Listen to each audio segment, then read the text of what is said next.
So let's check it out. You got, oh, what do you have on your list? 4 prismatic vista. We got that over here. Oh my god, I can actually put that on the real screen because now we have space. 4 prismatic vista. We got that. 4 polluted delta. We got the nice ones. 3 snow-covered islands. We got them over here. Yeah, I was debating between the 3 underground seas or the 3 islands. I think the islands are a better choice.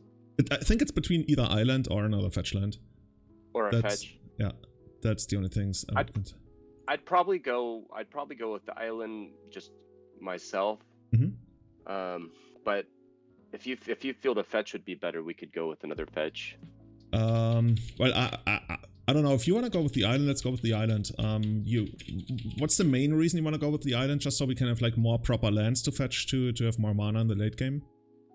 Yeah, because a lot of the late game, it seems like we can run out of, like, say if we even have like our crabs. I remember a couple games we had crabs out or crabs in hand, and we didn't even have really fetchables.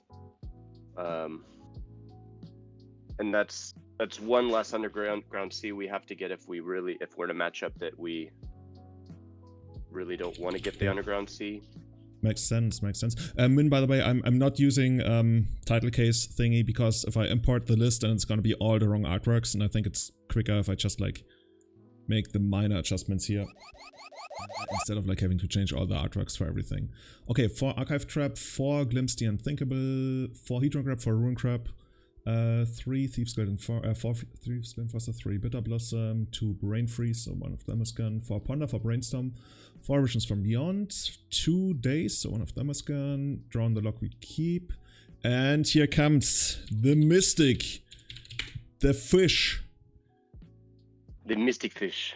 Mystic Remora. You know people in Munich that trolled me so hard when I first got into Legacy, like around, I think it was between 2005 and 7. Like I don't really remember when I actually started proper playing tournaments, but I was around, and they always called it Mystischer Wels, and I am that like as if it was the German name, and for many years I thought this was the German name, but actually it's not. It's something completely different. Engineered explosives. By the way, there's a new elf coming up. Oh, what do you think about this one? Did you see this one?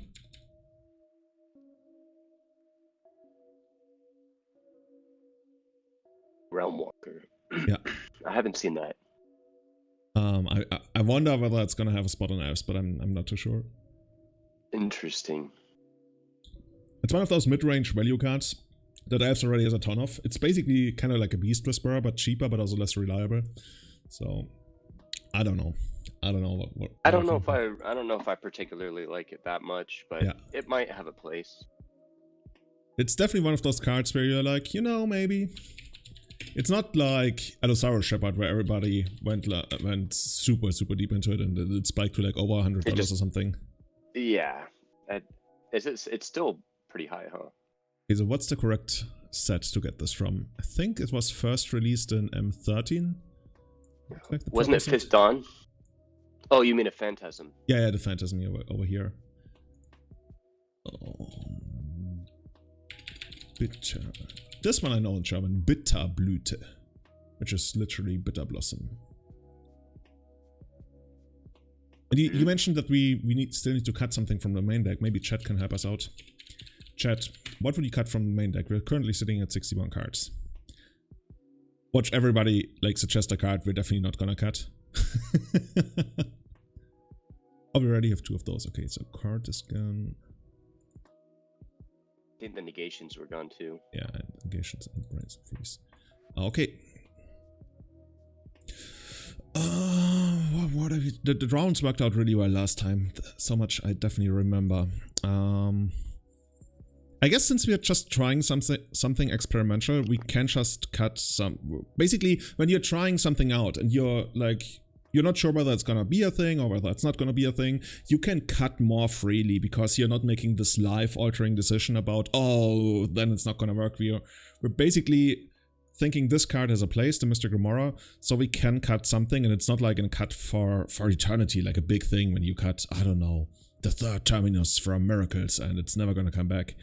So what strikes you as something we could go without? Like when I look at it, it's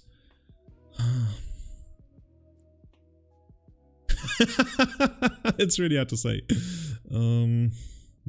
Maybe even a glimpse the unthinkable. I've never been in mad love with the card. But other than that, I definitely like I like Brain Freeze more than Glimpse, so I would cut a Glimpse if anything. I think that sounds good. Let's try that. Export this. Export to desktop. Load it into that sweet cardboard life. Blue-black Dane mail. Create deck. Import from file. You know, in the future, I recently rewatched Minority Report, and when they go like this, they just like move around stuff on the screen. I wanna go and take the deck and with my hands just throw it on the second screen into Cardboard Life. That would be so cool. I guess I guess there would be technology to already do that. Spit it out over there and rearrange it. Yeah, I bet like with enough money you can probably do almost anything that has been done in science fiction, other than maybe, you know, teleportation or something, I guess. That seems a stretch, teleportation, but the rest, dude, if you could teleport, where would be the first place you teleport to? Like right now, in this moment? Well, not this moment, but like if given the opportunity. And can I teleport back, or do I have to make my way back alone?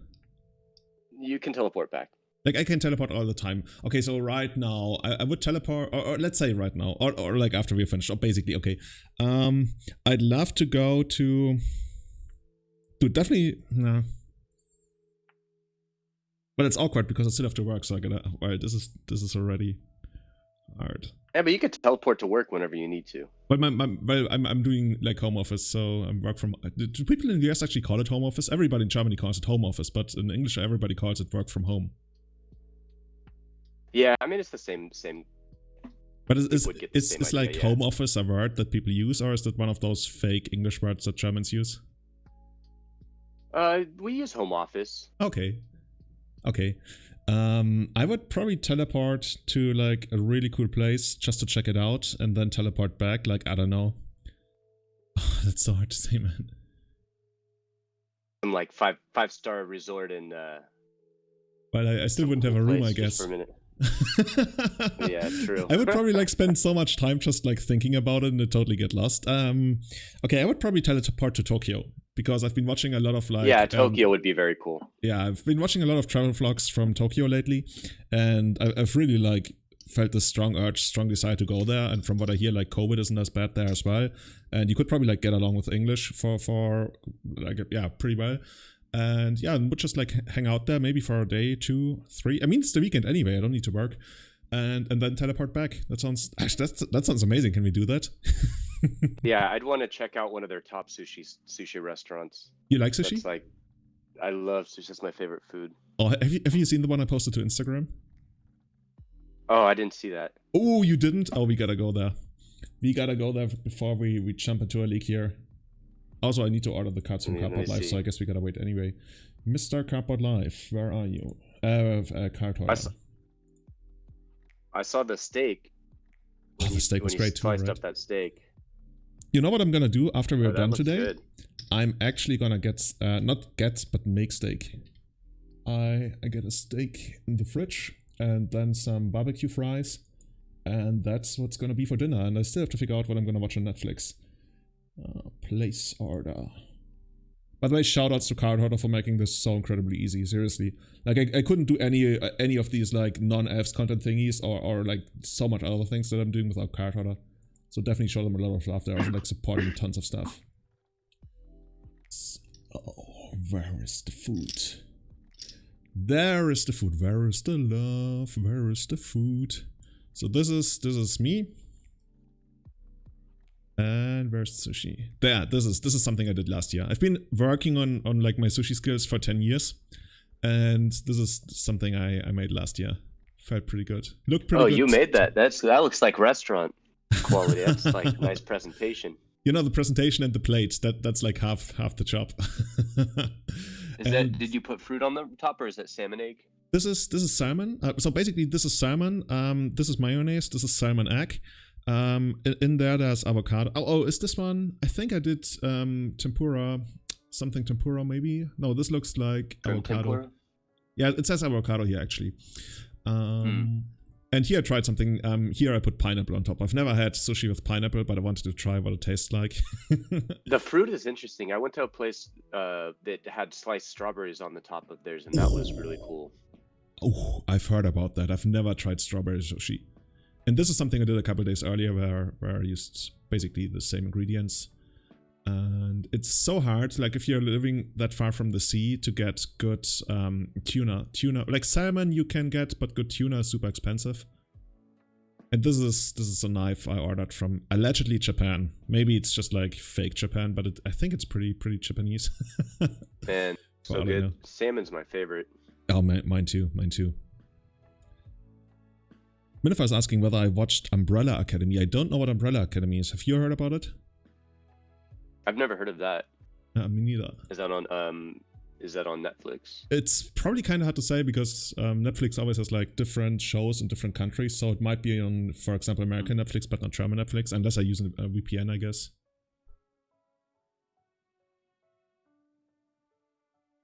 So now we're just waiting for Cardholder to send over everything.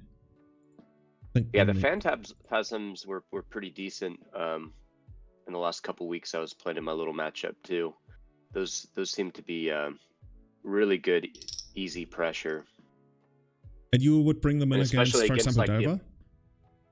I would bring them in against Delver. I'd probably even just bring them in against Snowco too. Just even though we're doing pretty good against Snowco, just something to kind of help take out the Oko, so it's not as annoying. Because the Oko, it wasn't really like a game changer, it seemed to them, but it definitely like them elking our crabs, so we couldn't just mill them out was kind of a thing. Yeah. Oh, yeah. So we were definitely gonna have some pressure, right? Because I was wondering if it's just the Phantasms alone, there's only so much damage, so much pressure they can put really on against, especially Icewing Codal. But if they actually start elking our crabs, then we're talking about some serious pressure now.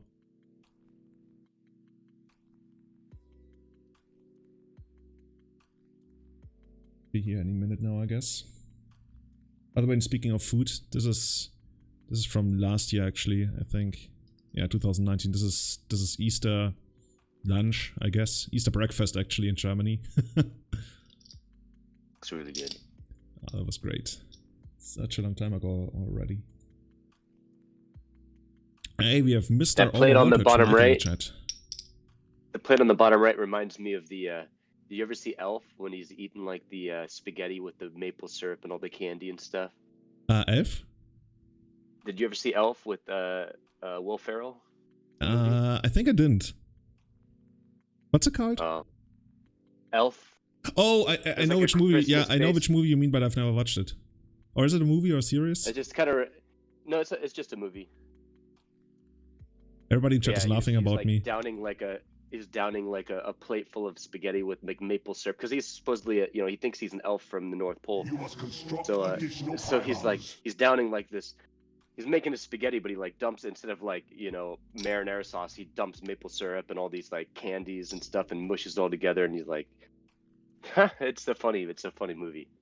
Yeah, he's a good in that.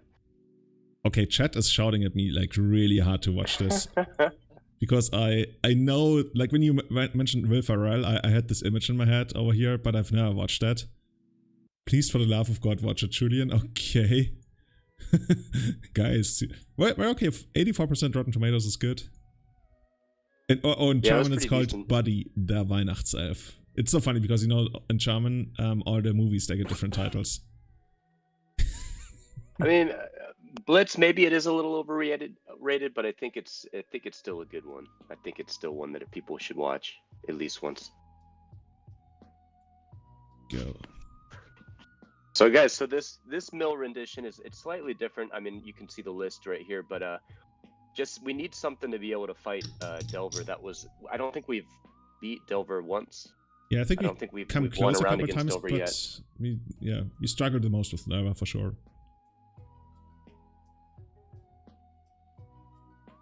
So hoping that's what the Phantasms and maybe even like I originally was thinking about the the Remoras for like just to like follow up with a crab or something we really don't want countered, because that's just another deterrent. And then maybe in the face of an Arcanist, you know, if they can drop an Arcanist and we can get a Remora down before they get a bunch of activations, that's also, I mean, I don't see them not using their Arcanist, so it just kind of helps us not fall too far behind potentially.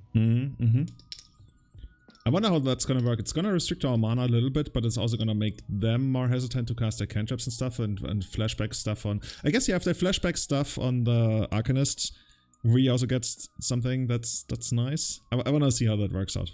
Watch us be paired against, you know, Upso spells 5 times or something. Oh, check it out. Yeah, just having the option to pay it or not is always nice. The coolest thing is in Vintage, where you can actually Chain of Vapor it back, or repeal it back to your hand and then replay it, and then you start paying from 0 again. That's what they do over there. Cool. Vincencino, I should make a command because I guess a lot of people are going to ask me about that. I think it's worth trying out, but I'm not really. It doesn't feel like it's there, you know. It's not good enough, but I could be wrong. But I think it's barely not enough unless you build elves entirely different, like super mid-range focus, like what I used to call value elves, for example, which played what's it called, Beast Whisperer, those kinds of effects. So without natural order, without glimpse, like basically a goblins version of elves. The chaos version, right? So chaos and value was different. Chaos was basically just elves, but without natural order and more like silver bullets and stuff. Whereas value elves was without natural order or glimpse, because it heavily relied on Beast Whisperer and also like Sylvan Messenger at times. But Sylvan Messenger was sided out. That's basically the elf ringleader.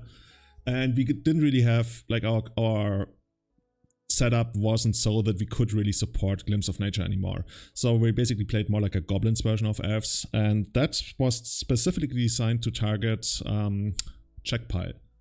So Checkpile had a really hard time like removing the Beast Whisperer and stuff, and was like quite annoying for them. Oh yeah, and Shaman in the Pack, that was a good one.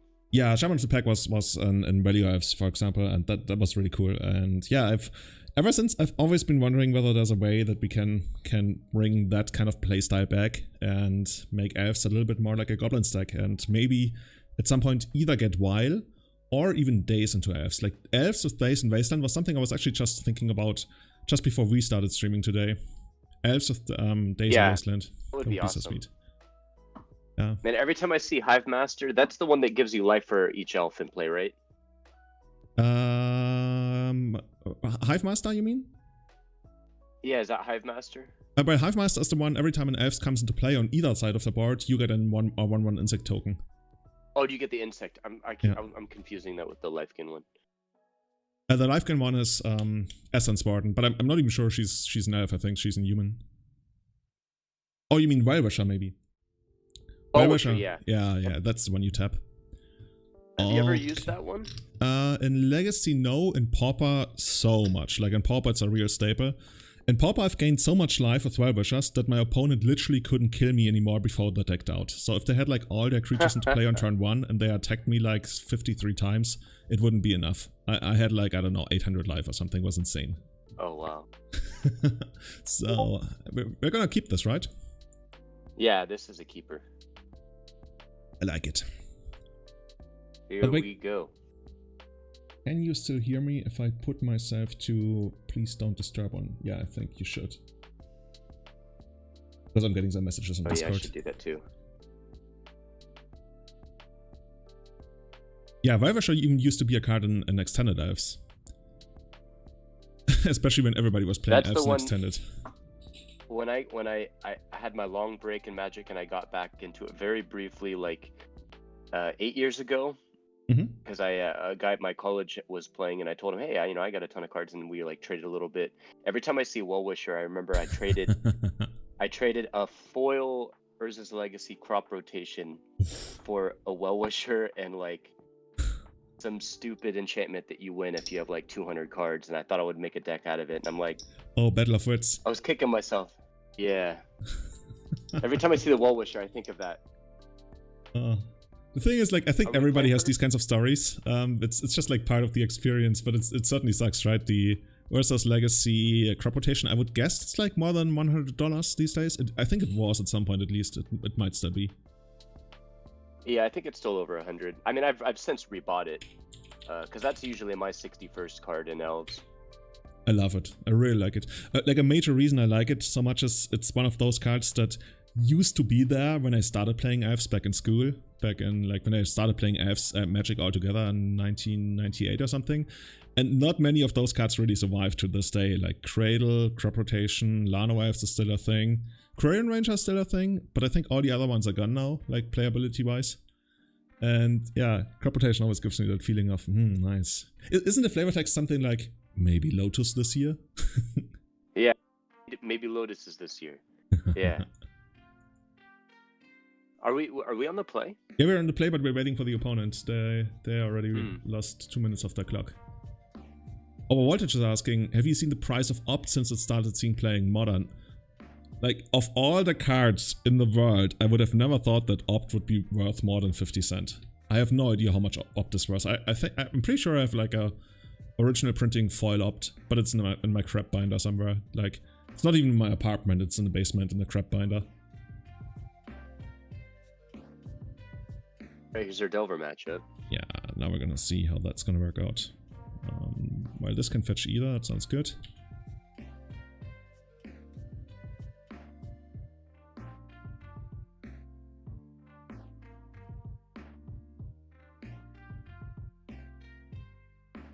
Medallion War Machine is asking, what's the idea behind Mystic Remora? So basically, it's a card we're trying out.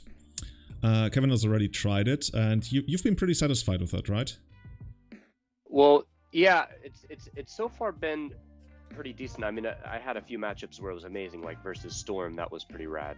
But I'm just thinking of it as a way to,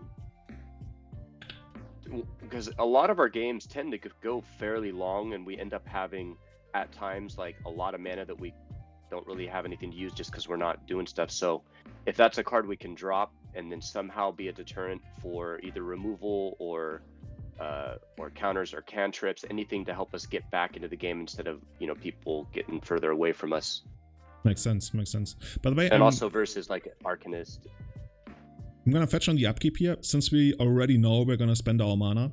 So there's no point in like not doing this. Otherwise, we might actually end up drawing the basic land that we're about to fetch. So that's like a super minor plus EV play that you can really only do when you already 100% know that you're gonna fetch. No matter what you draw, that's not gonna change anything. Let's grab the island. And then the Prismatic Twister is gonna get the swamp. Guess we can actually... no, let's go with the Vista for some. Do you like running out Bitter Blossom here, or should we just like start off a glimpse? I don't hate the Bitter Blossom, especially if we have a day's backup, but oh wait, no, they have the mana. Yeah, exactly. Yeah, I don't want that to get countered. I was thinking if they had tapped this for something, I would have definitely run out the Bitter Blossom, but since they didn't, I think it's better if we just go for the glimpse here. Glimpse, yeah, I agree. Set that. It's gonna be Spray Pierce. That's worth dazing over, right? I would guess. Especially since next turn they can run out Treasured Arcanist, and with an extra land, we can't really stop it anyway. And it's not sure we're really gonna get to daze anything valuable otherwise. Or do you wanna like sit back, hope they spend 3 mana next turn, and then try to land the Bitter Blossom? I think it's better to do it like this. I would just get some mill going, because then all of our threshold things are a little bit closer to on. Oh, that's another good point. So let's try this. Especially the Thieves Guild. It's gonna be interesting whether they actually have a daze, because we don't actually know yet if this is Blue-Red Delver or Rug Delver. Like Rug Delver, it actually is Rug Delver. Interesting. Okay, they don't really play that many Spell Pierces these days.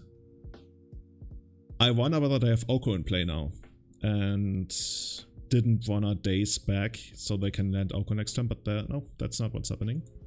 No Oko or no land, who knows?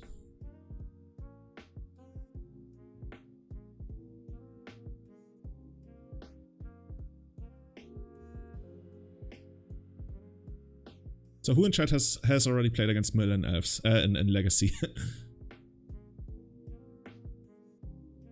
Still under the radar. I don't think people are setting in the Emrakul yet. That's true, that's true. I think we just glimpsed them again, right? We got a little bit of time, but not too much. Yeah,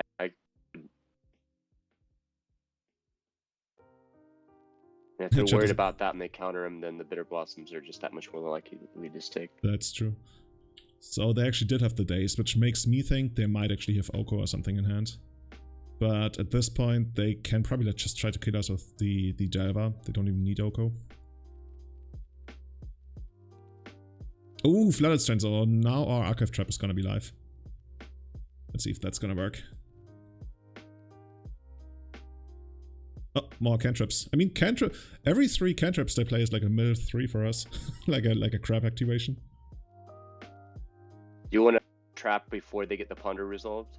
In case they draw a counter. Actually, that would have been smart. I was thinking. Oh, they shuffled anyway. Okay, okay, yeah, that would have definitely been better.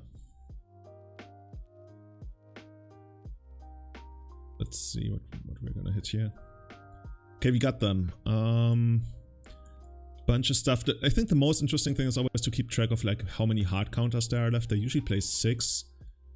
We only hit a Forcible thus far, so there's a decent chance they still have a couple of... Oh, Mystic Remora! Hello, Mr. Remora. It's just like we're super low on life, so I don't know how that's gonna go for us. So yeah, we can play out that and then the Bitter Blossom. Yeah, I'm checking how many dazes they still have. They also got a bunch of dazes left. Might be worth it though. Let's try that. Mystischer Welt. For those who don't know, this used to be like a real card in Legacy.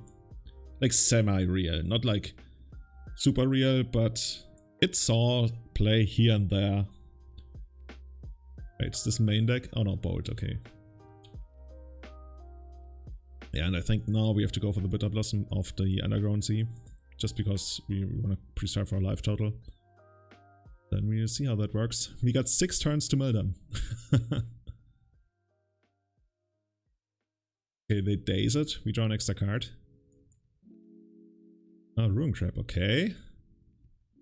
Oh, we're not gonna pay. That might do it. Since we have a fetch. Yeah, the only thing is we lose to a Lightning Bolt right now. We still need to draw something. So we got a bunch of mill on our side of the board, but we can really only like mill them for 6. I guess if we draw 2 crabs, we mill them for 12 on this turn. Like we draw a crab here. Oh, I guess we draw our Visions of Beyond. We also gotta pay for this.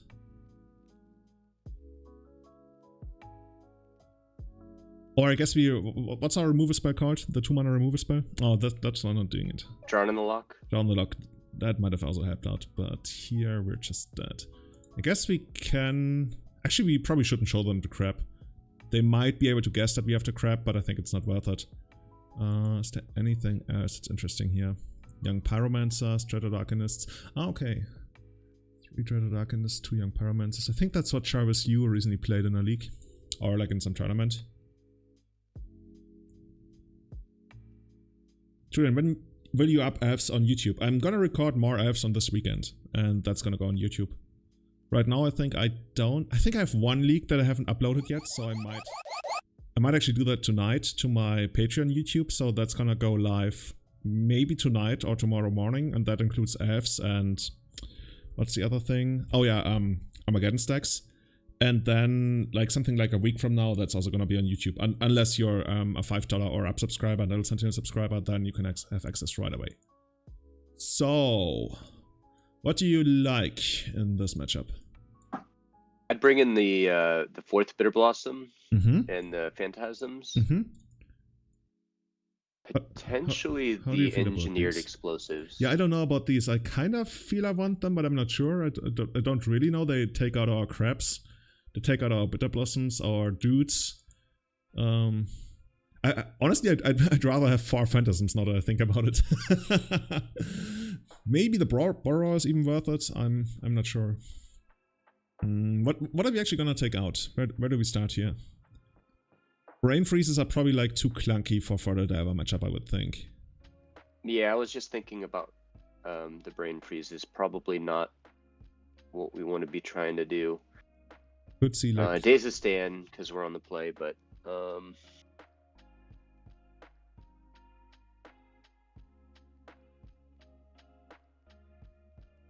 we need to take out 3. and right now we only need to take out 1 if we're not bringing in the explosives. I'm not sold on the explosives, especially not on the play. So if you ask me, I would consider the days, but I'm not too sold on it. I don't want to touch anything of like the 1 mana things because they're so good. I don't really want to touch any of the 2 mana things. Don't want to touch Archive Trap, and here's our problem. Don't want to touch anything. I guess chat is gonna kill us if we end up cutting a Ponder. That would be, yeah, I don't know, we might get eaten alive. Yeah. Cantrips sacrilegious. We could just go down to 1 days. That's the only thing that comes to mind really for me. Like, I want to keep the ground locks. Like, let's try that. Let's see how that works out. Is there some of your video that are not published on some region? Because there is a league I've seen live that never went on YouTube for me. That might have been the Elves League that I haven't edited yet. I have an Elves League that I played actually like a month ago that I still haven't put on YouTube yet. But that's the one you might have seen. Otherwise, I'm only using music that you can put on YouTube now, and it's not going to cause any issues. In the past, you could watch basically everything, but you could, like, sometimes stuff would get censored in any French-speaking country. I don't know why, but there's like some music, you can listen to it anywhere in the world, but YouTube will censor it in any French-speaking country. Like French Guyana, Really? and like the couple of African countries that speak French, and France.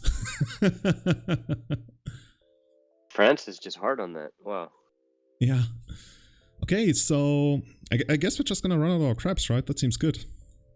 Yeah. Let's do the crab show, Mr. Krabs. I really like this 7 versus them. Feels pretty good. Feels really good. People asking whether it's Rammstein. Well, Rammstein is interesting. Rammstein gets you blocked worldwide. Not every song, and it might change because that's like up to their label. That's not really up to Rammstein. But there are some Rammstein. So I have a funny Yeah. Rammstein story. Go ahead. So a friend of mine, he's I don't want to say what might give him away, but I guess this wouldn't give him away. But basically, he's a guitar tech, so he goes around on tour with bands and sets up the guitar and does big legs of tour. And he was at one show that Rammstein was playing, and like they were telling him like, yeah, after the show, there's gonna be a party. There's gonna be so many girls, so many chicks, and so like after the show, his one of the Rammstein guys come over, and he's like basically gives him like a password or whatever, and he's like, all chicks, no dudes. And then so when he gets in there, he's like, yeah, dude, it was for real. They had like a billion chicks, and they would just be side rooms that people would go off to, and all chicks, no dudes. why does the Rammstein singer all of a sudden sound like he's Russian? I don't know. That's every time. That's the way he told me this story. I bet. The thing, like, for me, it's the same. Like, every time I try to impersonate an accent that I can't really do, it always comes out Russian. Yeah. Yeah. But Rammstein is pretty popular in the US, right? Or I guess even internationally. Yeah, I used to listen to him quite a bit a long time ago, like right when they first came out with Du Hast. I remember listening to him a lot. Oh yeah, Du Hast. Dudes, this is some serious milling going on here. I mean, we got our Drown in the lock. That's actually like, yeah, we're in a decent spot, it seems. Yeah, and thus far they haven't even touched our crabs yet. I think at this point we probably wanna Drown in the lock the Dreadhorde Arcanist, right? Otherwise they're gonna flashback a Pyroblast or something. Definitely. Where is it? Swamp. Oh, and we mill again. I keep forgetting that we mill all the time now. We basically mill 6 every turn. Actually, no, we mill 12 every turn. So good. One must be like, what is going on here? I do like this. Okay, they forced So they it. didn't have Euros at all, huh? And I might have sided them didn't see out. any Euros. I think I saw them in the graveyard in the first game. I definitely saw Okos. I don't think I saw a Euro. Oh, maybe it was. Oh, you said Euro? Sorry, yeah. I didn't see any Euros. I saw Okos, but no Euros. The name is too similar, man. Okay, so yeah, both crabs are gone. Okay, now we need some help. Now we need some help. That's not help. But I guess we can try to ambush the Dreaded Arcanist. How about we try that?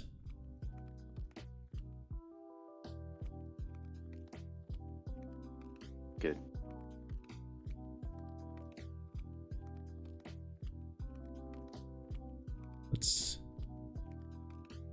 I think we want to let them finish their cantrips, so they're not gonna put something like, you know, a removal spell in their hand, because they think, oh, I'm not gonna need a removal spell, and then we get to hit the Dreaded Arcanist.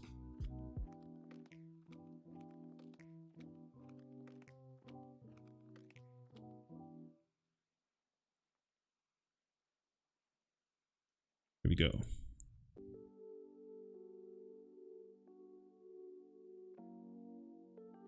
That'll be sweet if this works out. Sweet. Nom, nom, nom.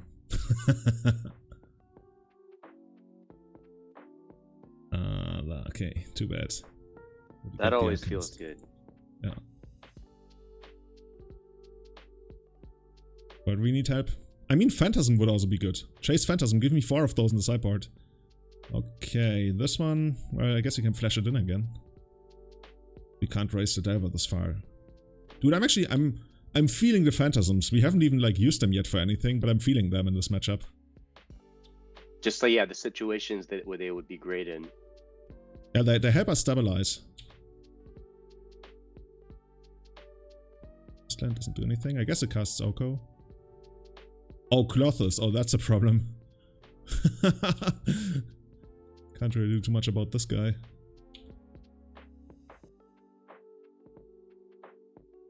I mean, at this point, we're almost dead. We need like a Visions. Oh, that would be sweet.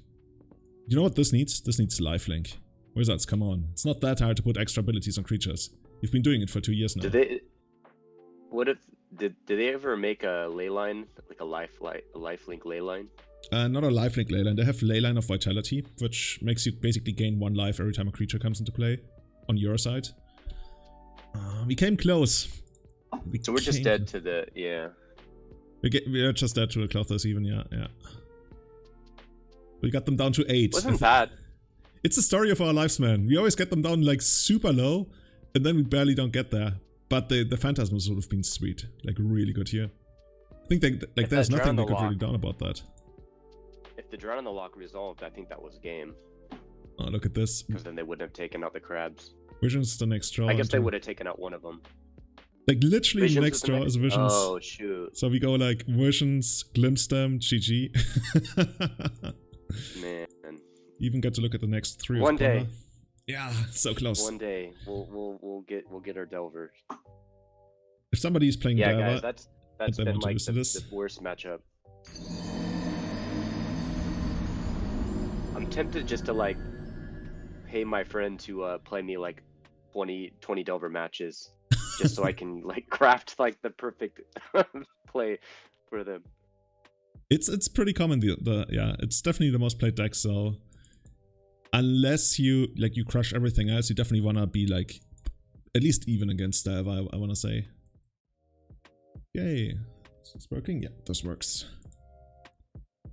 So if the Remoras don't end up really seeming that decent, then maybe that might just be 2 Phantasm slots. Yeah. The Remoras, I guess there's still time for them to shine.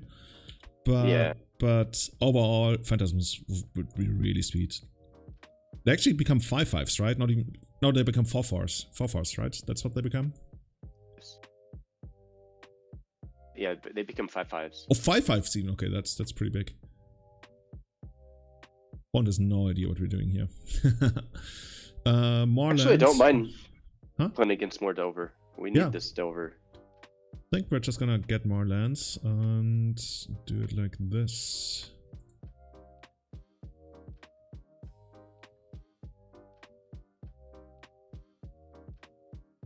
I just hope they're not gonna cast Arcanist here. It ever didn't flip. And goes in for the attack.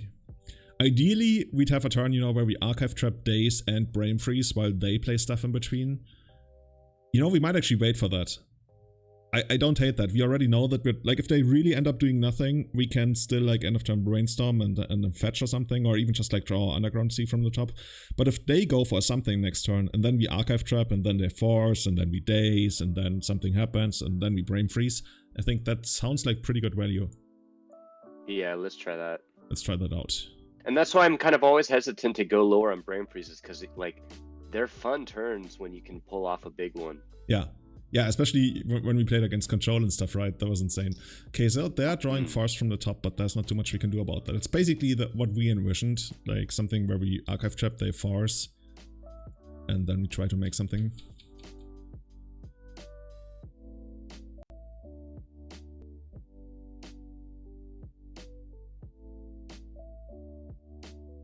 Wait, they got nothing again? Okay, weird.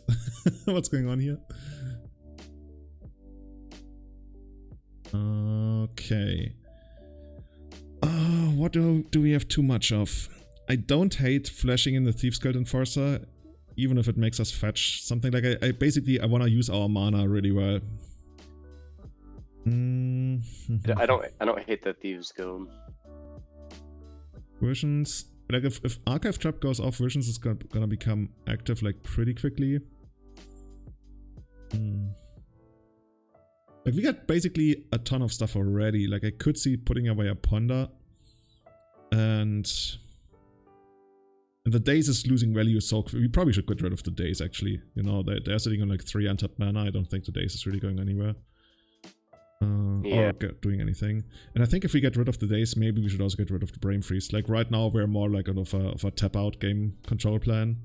Like there was this thing where I was thinking about Archive Trap, Daze, Brain Freeze, but that would require us to basically shuffle away all of our other good cards.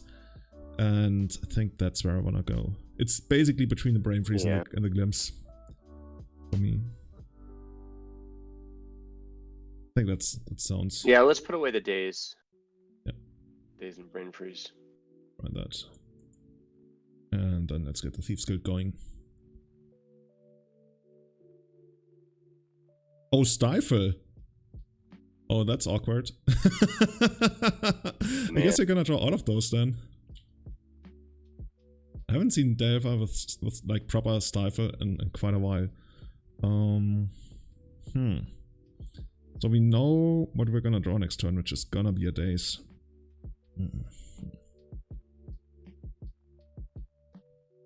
So what if we go back to the original plan of Archive Trap, they Force, we Brain Freeze for 9. It's not the greatest plan. I guess we could... No, that doesn't work.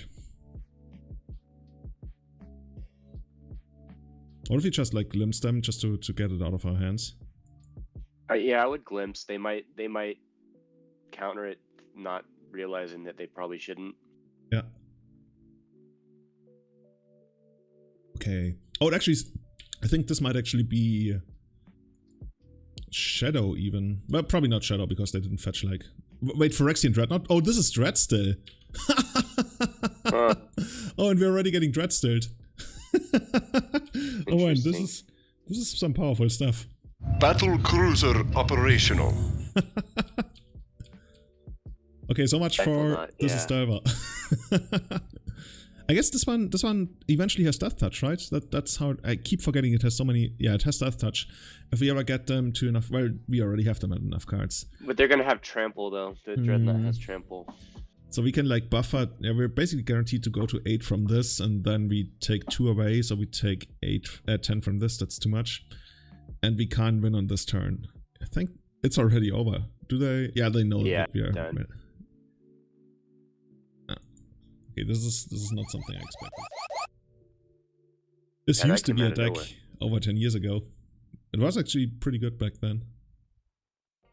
I had a friend at our card store that played Stifle Knot a few times, So but I think it was different than this version. I'm looking at the Engineered Explosives and the Brazen Borrows. Oh yeah, I think that yeah. looks good. And I'm like I could also see these, and then just because it's Diver, I could see the Brain Freezes going out just because we need to cut stuff and they're like pretty clunky. I like that Thieves Guild is Death Touch, so if we can conserve like a little bit of life total, we can trade for the thing. We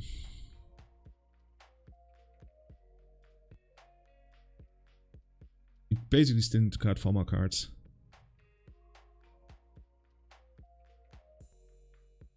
Abello's making a good point about EE. They might have Stifle, but that's something we just like have to live with, I think.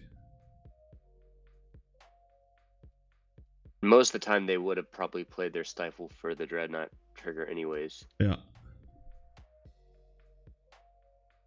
But this is hard.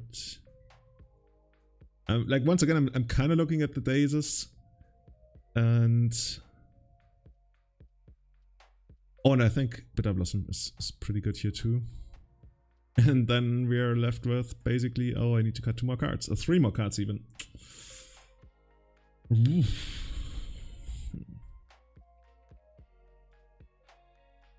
What do you think about it taking out a Remorse? Yeah, that's basically what I'm looking at too. And then it's like 1 more card.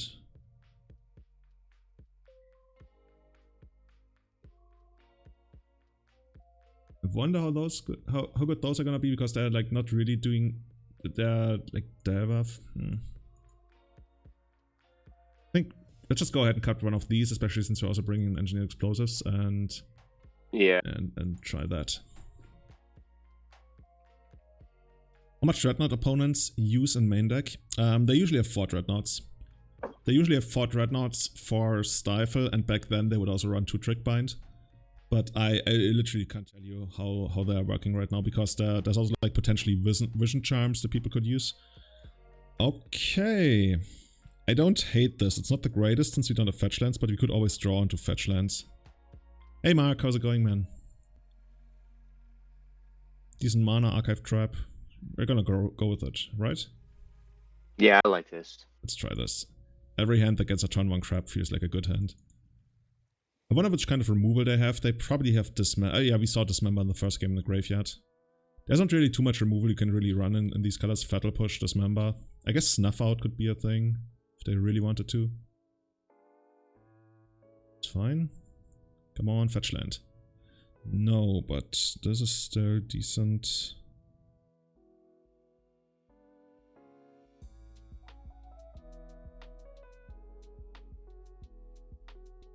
Okay, we got 1 Stifle again.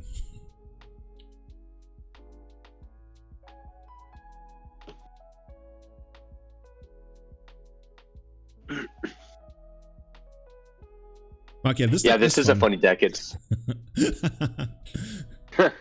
we've streamed this. I think this is the 4th time we're streaming this, 3rd or 4th time. And I think last time we actually got a 3 and 2, right? We destroyed a bunch of Snowco decks and like blue-white control decks and stuff. yeah. Last time was a lot of good fun. If you guys haven't seen that stream, go and check it out. It's actually my most recent video still on YouTube. Opponent's reading this right now.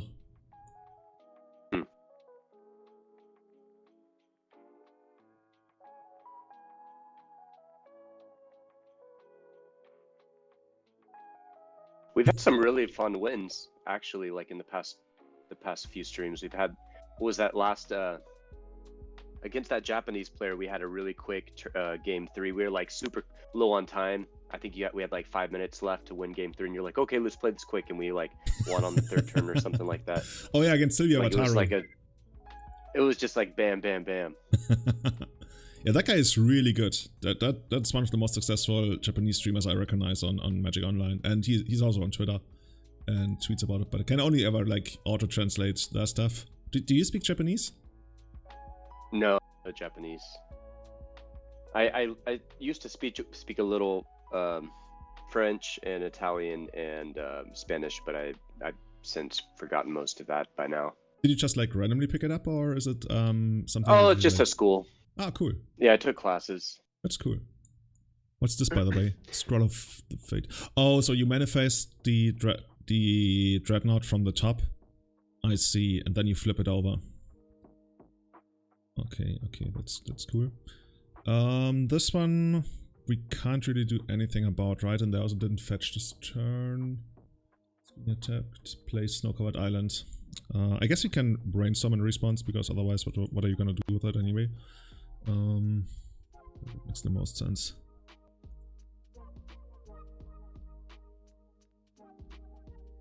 Every Italian guy you meet asks you to say porcocchio. I guess you can just like put that into some kind of Google Translate thing. Okay, looks like we're gonna have a bunch of crabs, but no way to use them.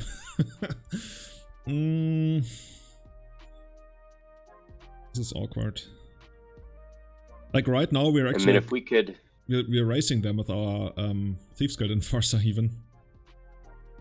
Yeah, I mean, if we just throw out the EE and just have that kind of sitting there, maybe that'll deter them from playing the Dreadnought until they have like. The thing is, if we do, I don't know. I don't hate that.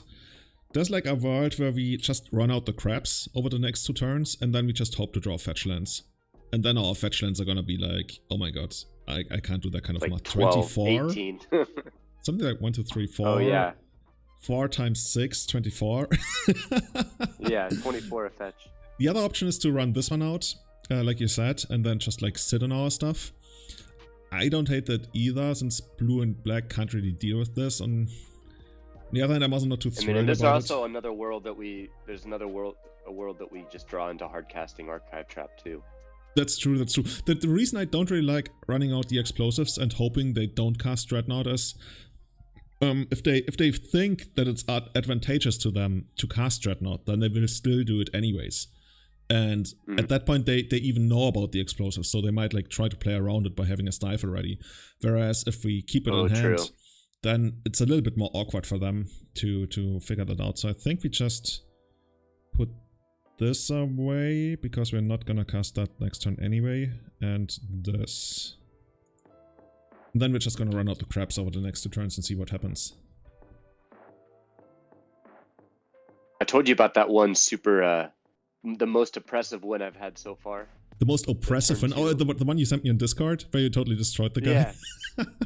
So Delver, he went first. This actually is my only Delver win, I think. Delver, he went first. Fetch on his main step. I triple Archive Trap. He forces 1, so I mill 26. My turn. Draw Visions into 3 cards. His turn. Fetch another Archive Trap, and he just concedes. Oh, Archive Trap is one of those like cards that gets them so good. And right after a Visions, turn 1, 2, it's like, oh, I'm gonna just Ancestral Recall turn 1. No big Easy deal. Game. 1 mana, draw 3. Thank you. This is the crab heaven. Does anybody in chat know what do you call like a bunch of crabs? I guess crabs don't really live in herds, do they? I think they're pretty isolated. Yeah. Interestingly, the opponent didn't use their Narset. So now if they want to use it, it's gonna die. So at this point, it really just turned into like a bad draw spell. Like, not a bad draw spell, but it's actually not a great draw spell, actually. The only thing it did was... But he's just trying to find his stifles, I guess. Yeah. Go ahead. There's a colleague of mine whom I used to meet at tourism trade shows. Well, she doesn't do it anymore, I guess. She represented the Christmas Islands, because the company we work with for our dive center, they also have a dive center on the Christmas Islands. And on the Christmas Islands, they have that thing, the walking of the crab, or whatever they call it. Where's my crab, by the way? Where once a year, thousands, tens of thousands. Can't find my crab. Where the fuck is my crab? Be careful, every time we get a crab, one of our crabs gets pyroblasted. I had like a proper crab somewhere over here. Like orange and shit. I didn't see what they revealed on our set. Do you remember seeing what they revealed? I can show it, but I guess it's like it's even more of a proper crap because it just like went away. So they revealed Panda. They revealed the Panda and played it right away. So yeah, my crab hid in the rocks. Can't believe that the crab is gone. If I could have maybe I put it here maybe? No. Must have put it somewhere. You just took a COVID test? Do you think you might have it? Wait, my COVID test? I hope all your spirits are positive and your COVID tests are negative. Oh, I think he's just like doing it as a saying, like your spirits are positive and your COVID tests are negative. I didn't do a COVID test. Okay, I get it. At this point, everyone in my family did a COVID test, but I haven't been in a situation yet where I would have needed one. And it has been negative for all my family, fortunately. Have you taken one? I've taken a couple. I've had a few close calls where friends of mine that I was around tested positive the week after, and I just missed the point probably when they were infectious. Oh, so mine were negative. That's good. You want to trap with Ponder on the stack? The same mistake again. I was so caught up in trying to find the crab, I missed the window. But I think now it makes sense to do it. Basically, we go to their end step. By the way, a lot of from there, it's going really well. Like, I had tons of stress because we were reopening our hotel in Kenya. And I guess it's still gonna be like a thing. New kinds of stress are coming in, but right now I'm feeling a lot of relief. Okay, we got them. How are you doing, by the way? We're done. Okay, they're down to 13. We just need like one fetch land. Let's get it. I mean, we already knew we were gonna draw the crap, right? So... But next turn. And we have so much blocking potential too, like... Yeah, I think it's gonna flip here. At least we could soak up a Dreadnought if we had to. Oh, it's not flipping. They revealed Island. I guess they're already pissed. They're like, these divers are still not flipping. They're broken. I want my money back. Yeah, send them back to Wizards. That's actually a joke I stole like 5 years ago at a tournament. Somebody told me that they have that kind of joke in his country that when a diver doesn't flip, they say it's from their country and they must send it back to Wizards. Oh, dude, so many crabs.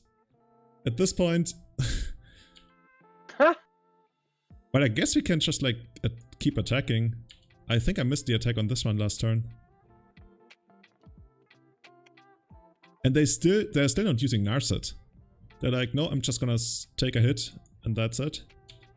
More crabs. Oh, dude, if you could like fry those crabs. Do you like seafood?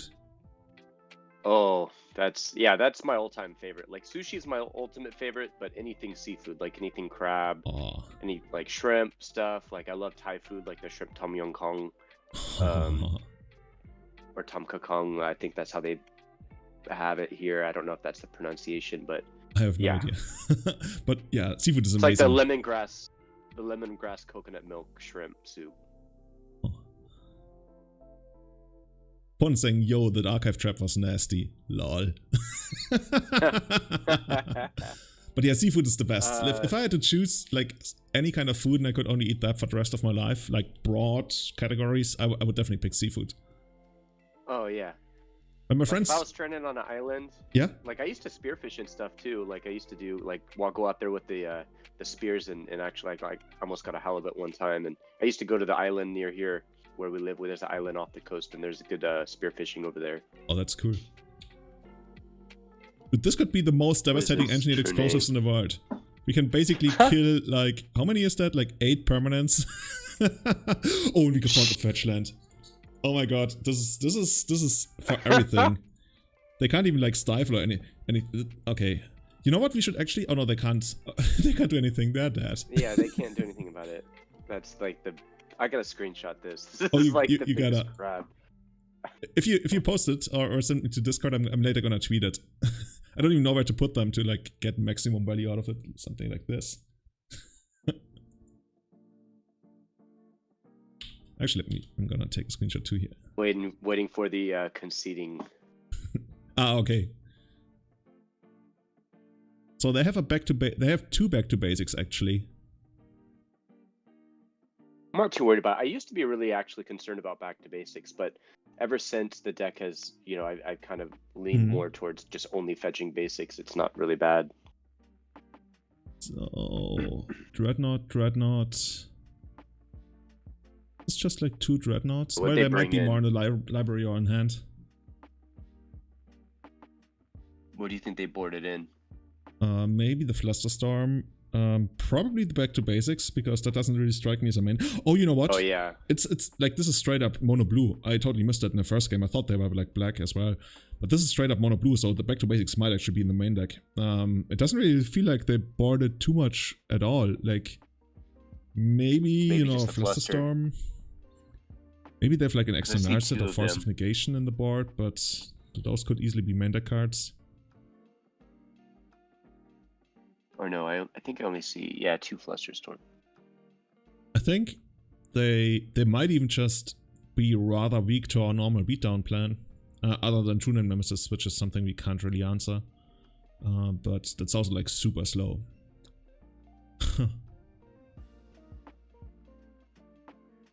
Yeah, if we can even just get a Bitter Blossom out and kind of not die to a True Name or a... Yeah. You know why the crabs are so insane? Because they're mono blue, so they don't really have good removal, and the only removal they have is Dismember. And that's really awkward for them. So I kind of almost like want to chase Phantasm.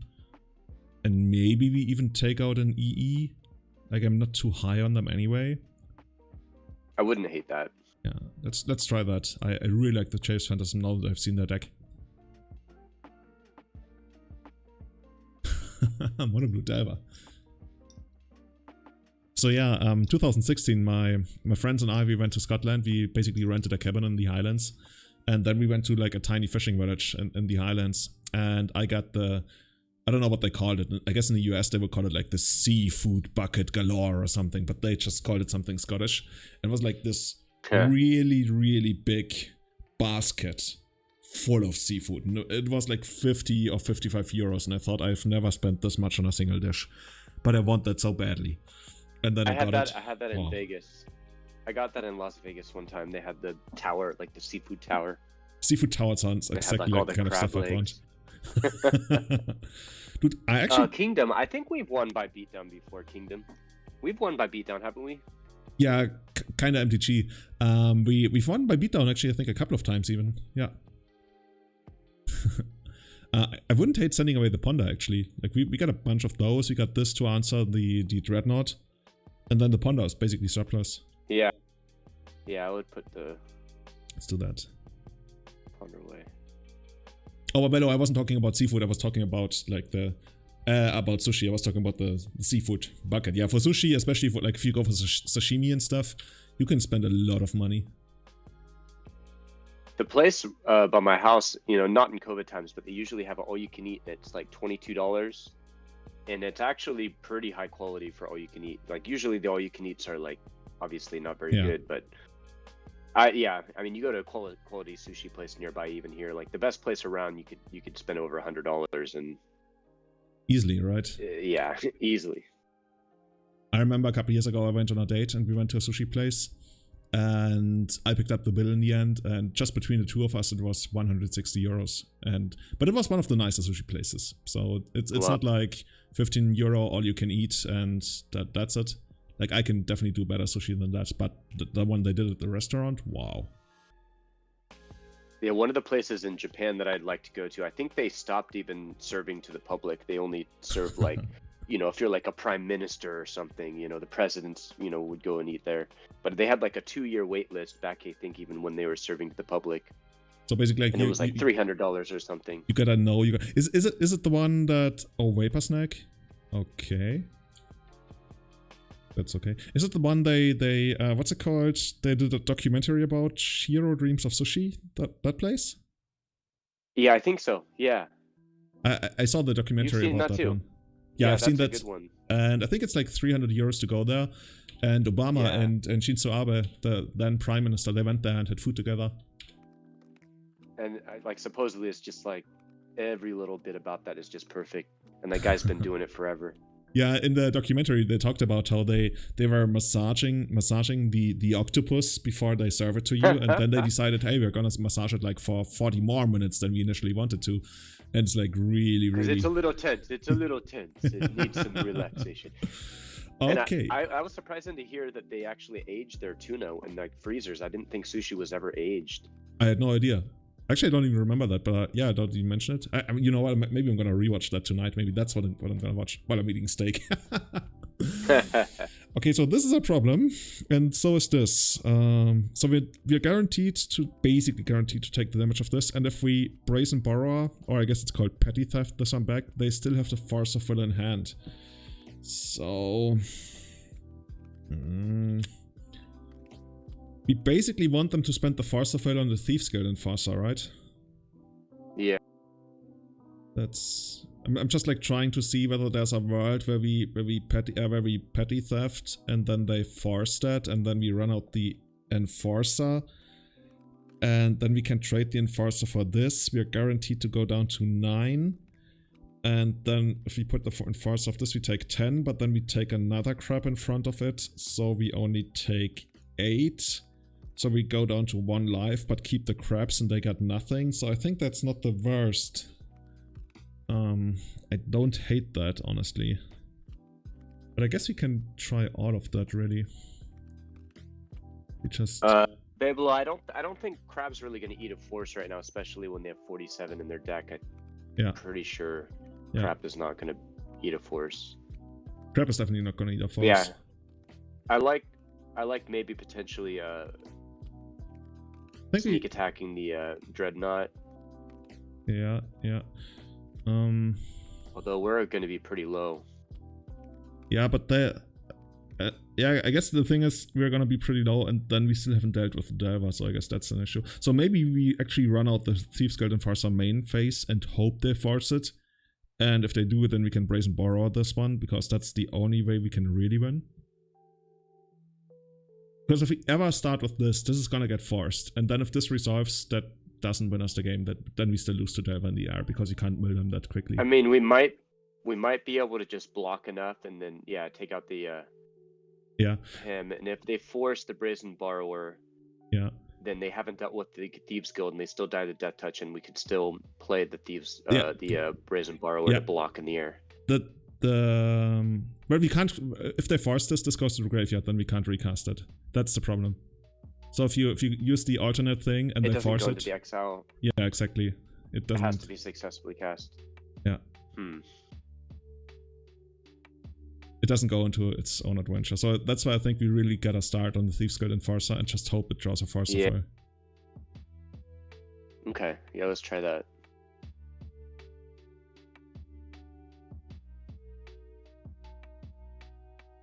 Gonna be interesting.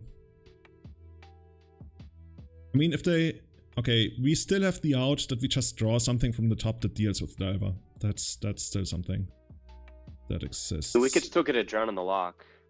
You can still get a Drown Lock, we can get a Chase Phantasm. We can get our second Brazen Borrower.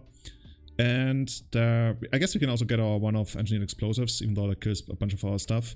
And there's also a world where they just don't have a pitch card for the Force. Petty Theft on this one. And now we get a hope.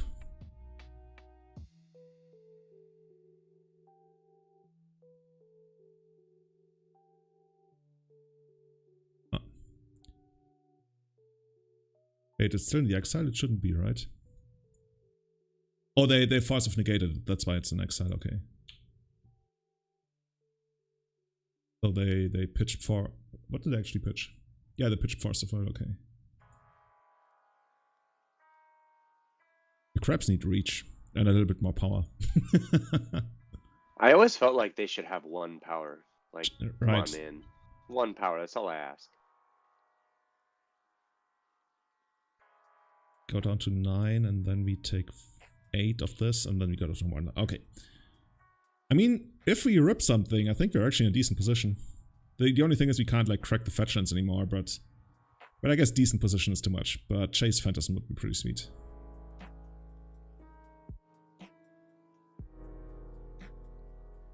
Yeah, I mean, right now we have like 5 draws, I think, that could get us out of this. If not, archive trap.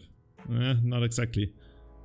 I guess we can mill them a little more and see whether we can see something in their sideboard. but we can't. Yeah, can't fetch. Wait, was this game 3?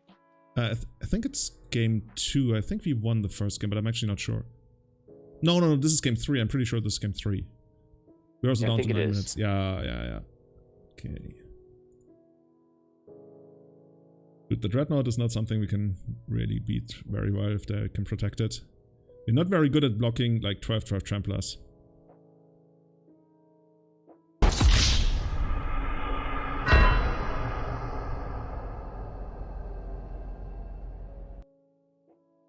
Well, still an interesting one. Yeah. But I wouldn't mind playing against Delva again. Just like straight up Rock Delva. Just to get a better feel for it. And the Phantasms, like, I'm really sold on the Phantasms now. It's Yeah, I funny. think originally when we looked, we considered them originally, and we just figured they weren't going towards our mill plan. So I think we like you X'd them. We X'd them pretty early on. I think it was in the first couple weeks we were talking about this deck. I think I mentioned them. Yeah, I think they just help us stabilize. In the initial list, yeah. And when like now that we have all these recurring mill effects that are gonna produce value on their own, I think that's good, because now if we buy time, our cards in play are just gonna generate value over time.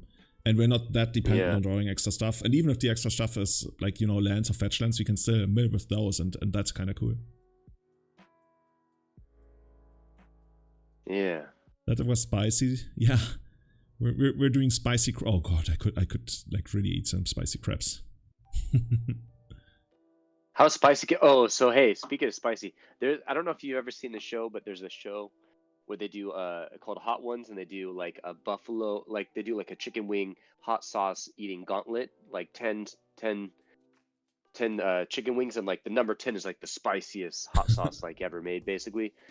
And it's like an interview, so they're asking, and it brings on all these celebrities, and they ask all these questions, and as they're getting further into the interview, like the guy doing the interview, he's done this hundreds of times, so he's like he can handle it, but like the interviewees are like, they lose their shit.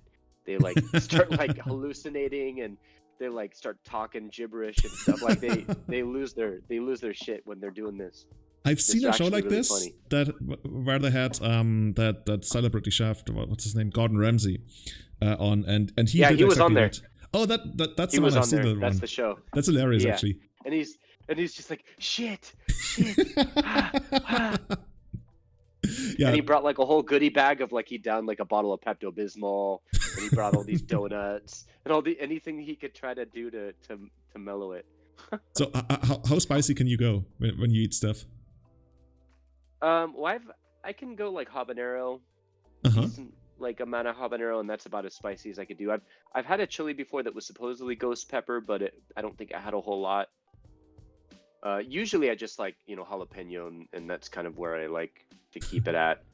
Some of the Thai food's like way too spicy. Yeah, that's kind of Some crazy. of the Mexican food's like way too spicy. For me, it's like super hard to eat. Like, I like it when something, especially like chicken wings, is a little bit spicy. I really like that. But once it goes to like a little bit more than that, I literally can't eat it. I'm sitting there and I'm grasping for, people say you should drink milk or you should eat bread. You shouldn't like drink water because that's not going to do it. And I've been to Thai places, and they got like these 3 jalapenos on the menu, like 1, 2, 3 to indicate how hot it is.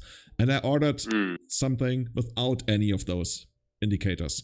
And it came, and I literally couldn't eat it. And it was so hot. And I think that's just like a thing for me that I really can't take it. And so I asked them to basically pack it in, and I would take it home and give it to somebody else. And the waiter, he was like, I can't believe it. It's not spicy at all. I'm so sorry. Like, he was actually ashamed because I specifically asked to not make it very spicy. And like everybody, like the chef as well, they came and they apologized, and it was so awkward. I was like, no, it's just me. I really have issues with some. Like, basically, if they're like, we almost killed you. I'm sorry.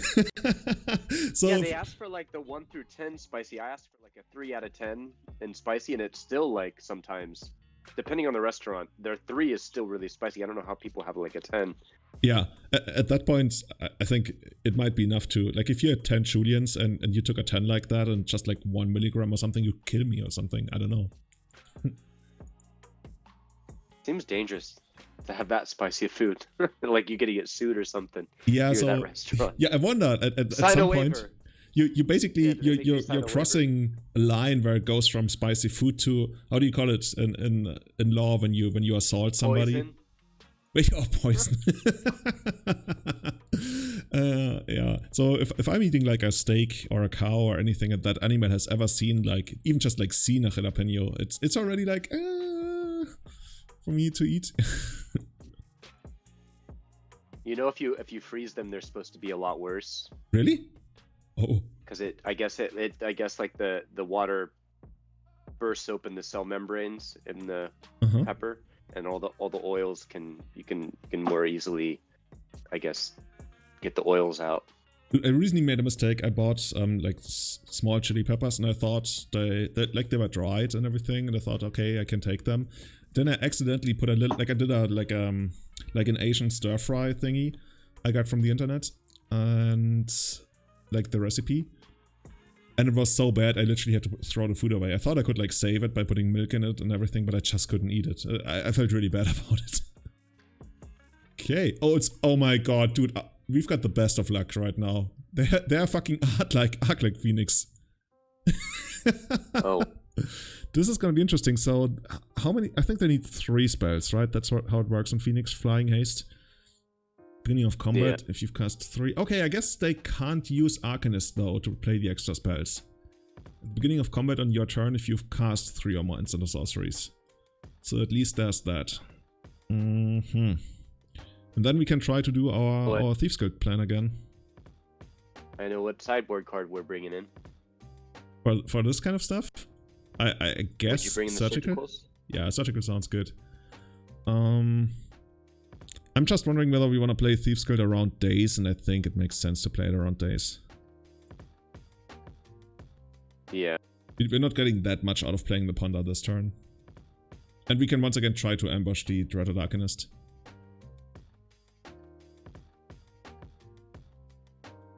It's interesting, Lord of Rivendell is saying that Delver is definitely overrepresented in the field. I would say if there's a ton of, like, the field is the representation.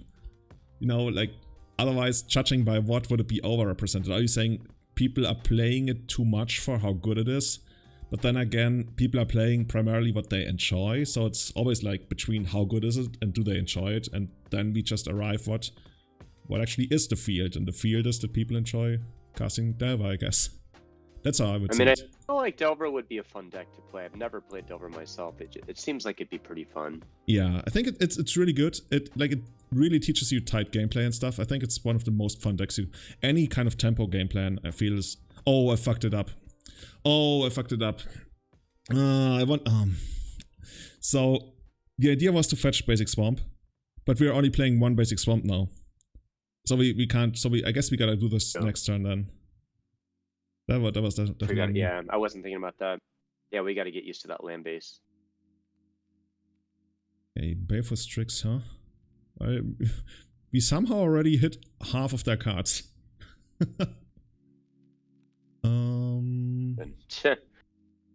Let's see what else is there in the graveyard. Still only 1 Arc-like Phoenix. I don't hate having extra of those, so we can like chain the them. trap's not bad. Trap's good as well, yeah. I think we just go with this. Don't shuffle. And then the thing is, we're still gonna go with this one, because we don't want to draw the next 2 fetch lands. So we still want to shuffle, and so we're gonna get an Underground Sea.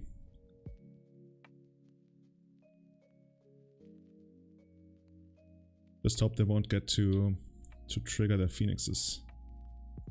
That's why they've only got 1. They still just have 1 Phoenix in the bin. I think the only way for them to get additional ones is probably Buried Alive. Oh god, this is actually... Okay, we gotta be careful with our Archive Trap. Like, there's a good chance they fetch here, and cast something so they can trigger the phoenixes at the beginning of combat, I think we should just let. So we wait to end a turn. Oh, dude, but this is. I was gonna say, if this is Thoughtseize, then it's really awkward. I guess we just have to go for the archive trap here.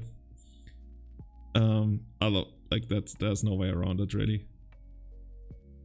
I mean, we're probably gonna hit at least one more Phoenix, if not two. There's a good chance we hit two. But if we're not casting the archive trap, then we're definitely not. We have to do it. Yeah, we have to go for it. Maybe they're like all on the bottom. On the hand, you know, there's a chance they have it in hand. Oh, well, there's that. Force, pitch, force.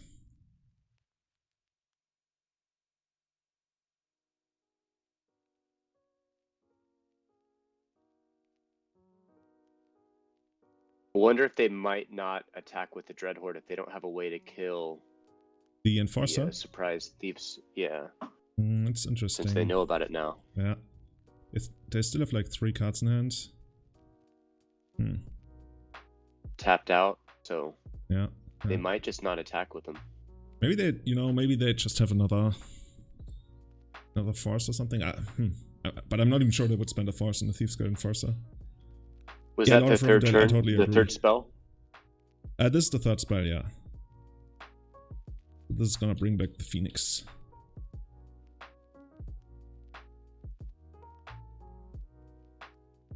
Okay, they're trading.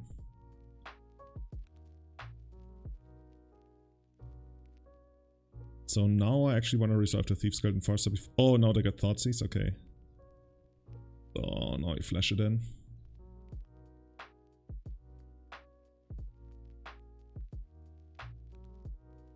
Flying creatures, our greatest weakness. Yeah, we definitely want more phantasms. Oh, and they actually had the second force. I had a feeling. Oh, man. That makes it a lot more awkward now, because now we're also going to lose the Ponder. So we haven't actually resolved any visions yet. Okay. I'm actually going to hold that land in case we draw a crab. Then we can flash this one in, but our life total is going to become an issue like really soon. If I was the opponent, I would actually consider just flashing back Lightning Bolt to the face so they can deal 8 damage, getting us down to 3.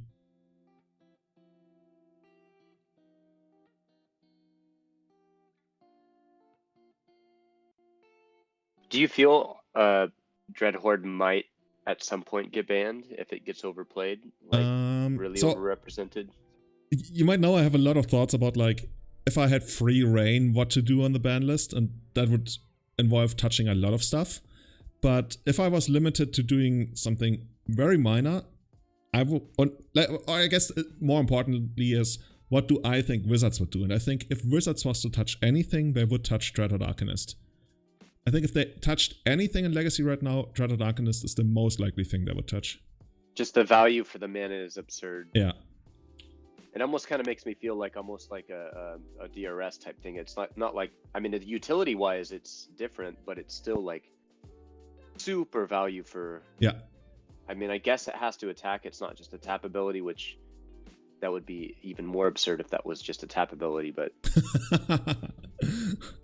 let's see. Yeah, that's basically how I'm feeling about the card as well, and I think there's a theme somewhat in Magic in the last 2, or not even 2 years, couple of years even, where we got a lot of cards that are not even super necessarily overpowered, even though I would argue that Dreadhorde Arcanist might actually be, but that create the weird gameplay patterns, because I guess Dreadhorde Arcanist fills both of those categories that I want to talk about. Actually, they know about the Snow-Covered Swamp, so there's not even a point in dazing this.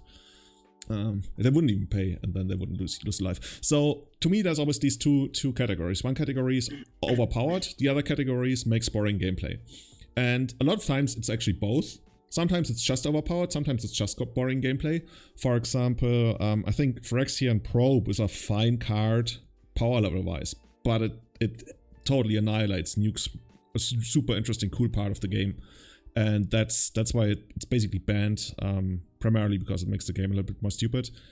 And I think we'll see every more deck of those plays. I feel like every deck should play Urza's Glasses.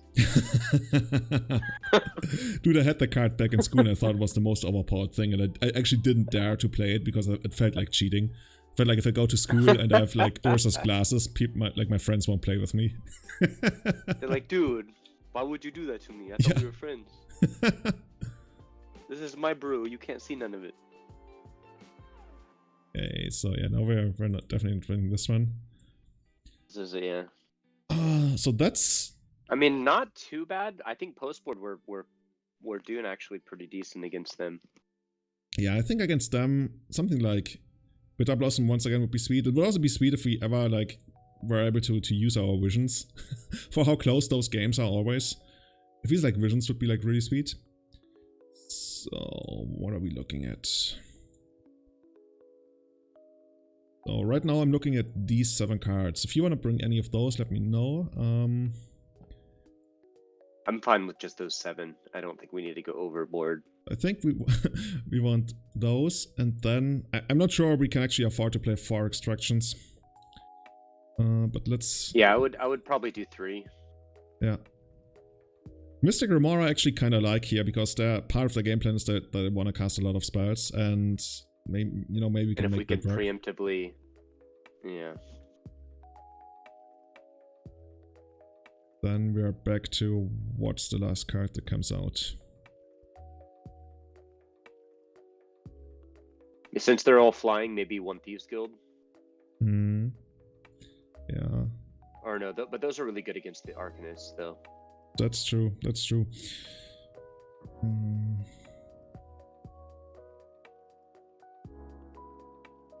It always, in the end, I arrive at Glimpse the Unthinkable. To me, it's always like the least impressive mill spell, mana-wise. Yeah, and then it's also a little less reliant on black if we might Let's try have a this situation then. Yeah. where we don't fetch the black. Yeah. I'm gonna use the rest real quick. Sure. Sorry, guys, people in chat, I forgot switching to this one. So I'm gonna wait until you're back.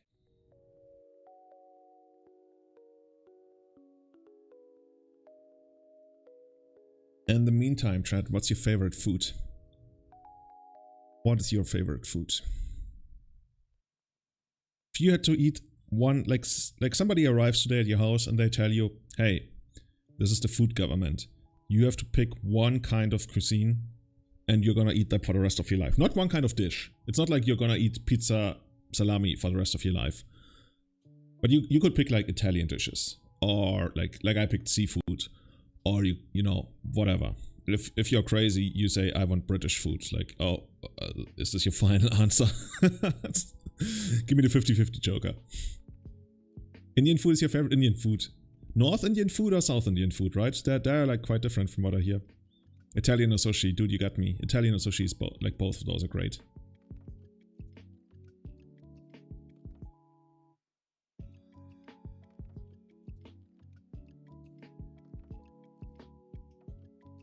This is one of those hands, by the way. We're only playing 18 lands, so there's like 17 lands you can draw. Alright, I'm back. Awesome. We were just talking about our favorite kind of food. So we got Italian, we got sushi, we got Indian in chat. Northern and Southern India. Indian is really good too. Yeah, I hear I love that tikka masala. in India, like I think Southern India is where they have like that super spicy food, and Northern India, or is it the other way around? I actually don't remember. But yeah, apparently they're like somewhat different. I kind of want to mulligan this. There's like worlds where I keep this just if we draw the second land. It's going to be really cool because we have 2 Bitter Blossoms, Archive Trap, and like stuff. But if we don't, if we don't draw a second, we're just dead. I would mulligan it too. Okay, this looks good. I mean, doesn't have traps. Should we just like lead on the Remora? Doesn't feel too good, honestly. They're probably gonna play Diver if they can on the first turn. This is actually awkward. I don't like to just lead on the Remora. Okay. I like to wait for that, so so we can make sure that it's not just eating up our second mana or our second turn mana. Like most situations, I would see casting the Remora on the second turn. So we know we're still open to cast other stuff. I don't know. What do you think? The awkward part about Remora is if you cast it on the first turn, they're literally just gonna sit there for 3 turns and do nothing, while we also do nothing. True. Because we're out the Remora. And that's not so bad because, you know, if we get lands out, then maybe we should try that. Just see where it goes. Okay, let's try it. Let's do it like this. Oh, wait. Oh, sorry. Oh, we have to send something back as well. What do we send back here? Maybe the glimpse. Yeah, I was looking at one of the glimpses too. It just feels bad to send back basically one of our business spells, but yeah, it's probably the worst card after sideboarding. I'm still struggling to really like that turn 1 Remora, but maybe it's gonna work out. My issue with it, like I said, is if they're playing it correctly, eventually we're gonna 0 for 1 ourselves while eating up all of our mana, and we're never gonna cast this. I guess we're gonna cast... No, we're not even gonna cast Ponder next turn. But let's see how that works. Like, if they think we can somehow support this and they really want that turn 1 Ponder, then that's already pretty good. I mean, we could still Ponder next turn. But then we don't have black mana, right? True. Oh yeah, because we can't get the sea. But I guess we got black mana now. So we can... do this. The Ethiopian food has been brought up in the chat as well. I like that as well. There's like a couple of good Ethiopian places in Munich. I've never had Ethiopian. Do we go for like more lands, Ponder, and Archive Trap? I don't hate that, especially if you're like on the wait plan anyway. Then we need to make land drops. But we definitely want to draw Archive Trap, right? So I could see going like Underground Sea, I'd Ponder. keep that. Yeah, sounds good. It's funny when I go to trade shows and there's my Ethiopian colleagues, and there's always a little bit of rivalry between like the East African countries, because everybody's like offering safaris and everybody insists that safari in their country is the best. But in Ethiopia, they don't really do safari. They don't have like nearly as many animals as we do. So they're always like, no. People come for us. They come for culture. So we are not your competitors. It's like, okay, guys, it's chill. Like we're all friends here anyway. I could see a movie, The Battle of the Safaris. Yeah, dude, there's some serious rivalry between Tanzania and Kenya. Like some really serious rivalry. Okay, we're starting to get value on the Remora. Use Mystic's Remora ability. Yes. Fortunately, it's for the Archive Trap, but value is value. And I think now we just keep it alive, right? If they want to get value of the Arcanist, they actually need to cast 2 spells. Okay. That thing seems to work out. Oh, chat is asking about Dane Mel.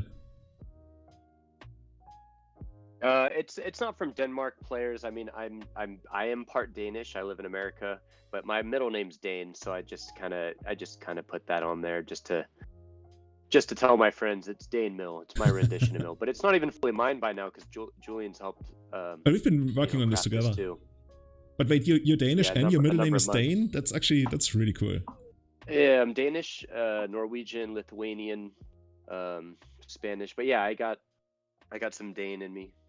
So should we put Swamp on the bottom, then draw Ruin Crab next turn to go with our fetch lands? Yeah. Let's try that. So did you do one of those DNA tests, or can you actually trace back your ancestry that far? No, I can trace it back. Like my grandpa came from Lithuanian. He was like half Lithuanian, half Danish, and so it's pretty easy to trace back. My parents have done those DNA tests, and I was surprised to actually find out I'm like 3% Irish. So that was unexpected. I always wonder whether like I have some Irish, but I was gonna say I have red hair and a red beard, but usually you have the same kind of color for your beard and your hair. I have a red beard and brown hair. Okay, more value. Now we're 2 for 1-ing. Yeah, so this is kind of the situation I was thinking of when I thought of Remora versus Delriff. If we can get it before an Arcanist and they're just stuck like, well, do we just give them free cards or do we cast our stuff? As long as we make land drops, that's actually pretty good. We're soon gonna run out of land so that we can actually fetch. This is gonna be interesting. Point we just died, you know, we just let it die and it's done its thing. So are we gonna get another card? Is this gonna be how this is gonna work? So at this point, our ponder last turn. Oh no, they're not flashing back. Okay, they're not flashing. Okay, this I think we're still gonna pay, right? I would pay for it one more turn. Yeah, I like paying. I mean, we can even pay for 2 more turns since we still have like land drops left. And I mean, we end up eating our land drop here. We still have like a basic island, right? We're playing 3 basic islands, yeah. So this one doesn't go into the crab, but I think it's worth it. Just so we can get the crab down and mill for 6 next turn. Remora and Legacy, yeah. The Mystic Remora. I think overall it actually should see more play in Legacy. It was a thing 15 years ago. I feel like in the right situations, in the right situations, I feel like it could be okay.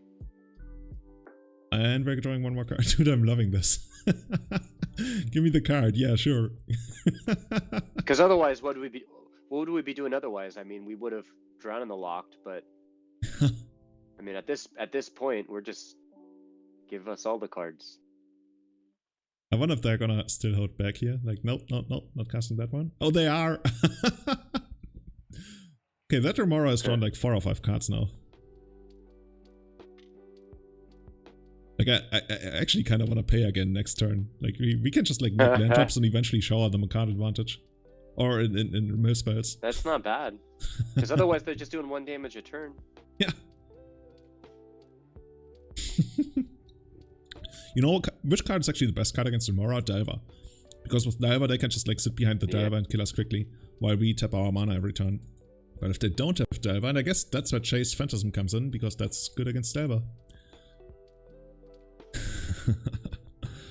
Okay, at this point we gotta start worrying about which lands we can still fetch, because Prismatic Vista, for example, doesn't fetch anything anymore. And Polluted Delta has 2 more Underground Seas to fetch.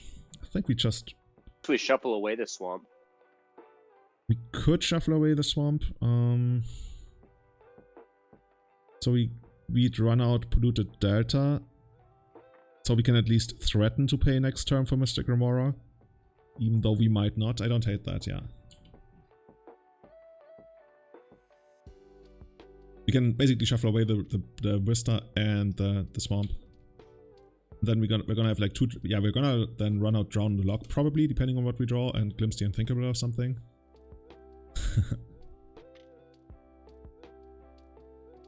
Maybe we're just gonna draw Mystic Remora next turn. Be sweet.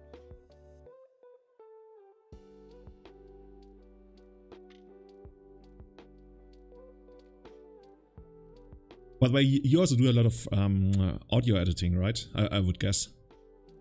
Yeah, if you ever need anything edited, I could easily do that for you, depending on what it is. I would just brought that up. Correction and just making like things mix sound a little better on different speakers and stuff like that. Oh, that's really cool. I just brought that up because ever since I got that ultra wide, and I got it primarily for video editing, and I mean, who am I kidding? Also for gaming, but. That's just like a whole new different experience, basically being on 4K ultra wide, like 144 Hz. I never thought it would actually make that big of a difference, but this is... I feel like I've finally arrived in the future, because like right next to me there's my there's my 1080 display, like 16:9, and I'm like, dude, you used to be my main thing for so many years. So much different. Yeah. And now when I work, I have like 2 browsers open, or like my browser on a different program, and then I still have more room, and then when I do video editing, it's like... I don't think this is an ultra wide. Like this is a, I got my 2020 iMac, and that's a 4K thing, but I don't think it's like an ultra wide style, like super crazy. Yeah, just having so much more room to work with, right? It's, well.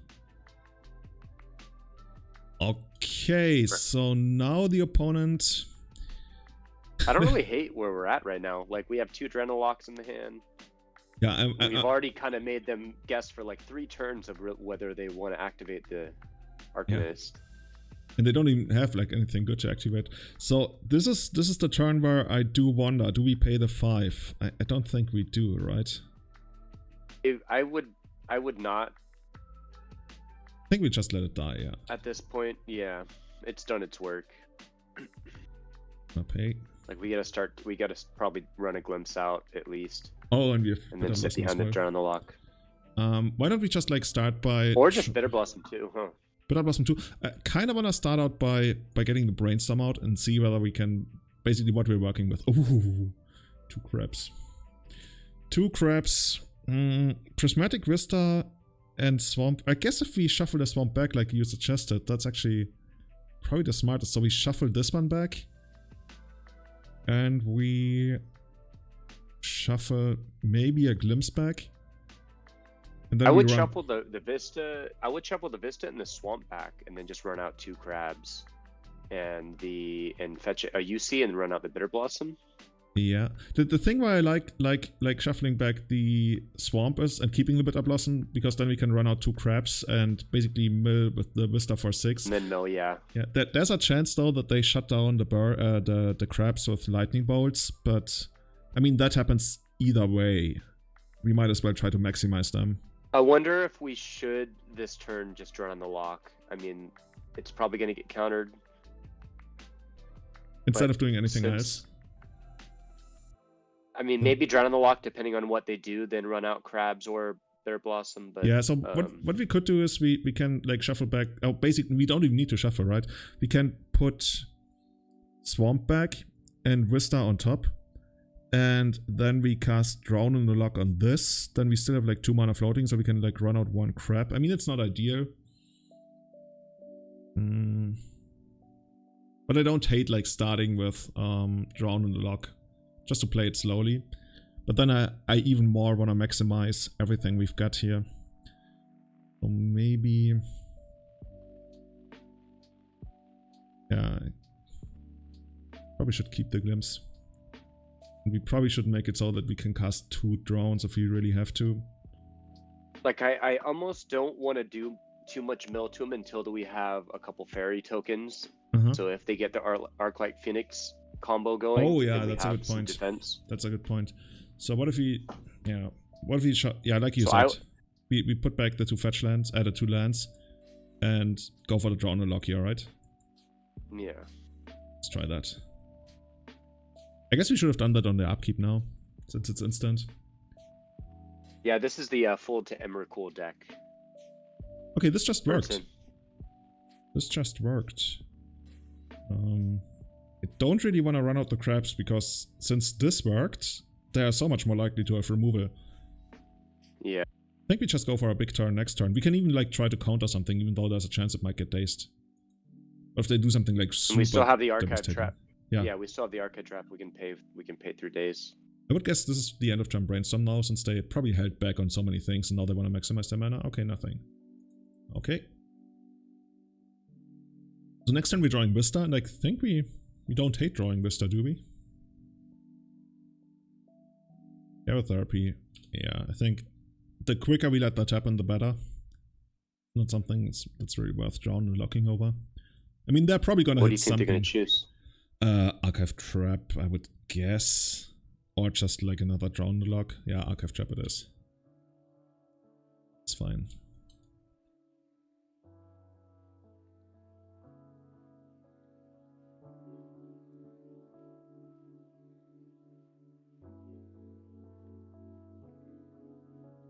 Opponent's like looking at the rest of this. Oromaru is also really good against like flashback spells like Cable Therapy. Wonder where they're gonna go with this now. Uh-oh. Guess this will eventually lead to what's it called? Oh, Doomsday? What the fuck? Do you want to? Sorry, you just cut off. Do you want to counter off? Or I guess next turn we just mill them. The thing is, they really want to Doomsday, unless they can win this turn. The thing is there gonna be a next turn, right? Yeah. But I mean, we could always, if they're going for like a fastest Oracle win, then. The thing is, Drown in the Lock gets much worse after Doomsday, because there's only gonna be 1 card in the graveyard, right? So choose target spell, command mana cost. True. Number of cards in its controller's graveyard. So after the Doomsday, there's gonna be 1 Doomsday in the graveyard. And then depending on whether they there's probably gonna be like a couple more cards at least as they dig through the deck.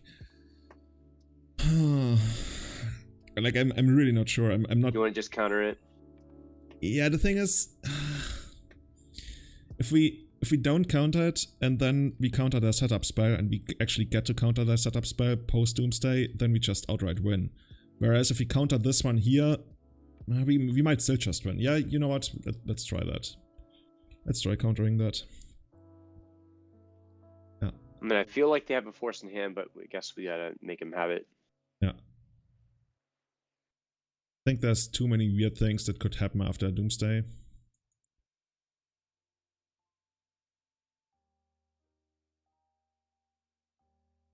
I mean, they also know they're casting it in to draw on the lock, so maybe. Yeah, but maybe, maybe they're thinking the same thing that we are basically. Because if we ever untap and we get crabs down and fetch lands, then they can't ever win with Doomsday, right? Then it's gonna be like almost impossible for them to win. Combo whore. I mean, yeah, we do just have a glimpse next turn. And a fetch land on top. Hmm. So they would have to win this turn if they really... Jin, basically because of what I just said.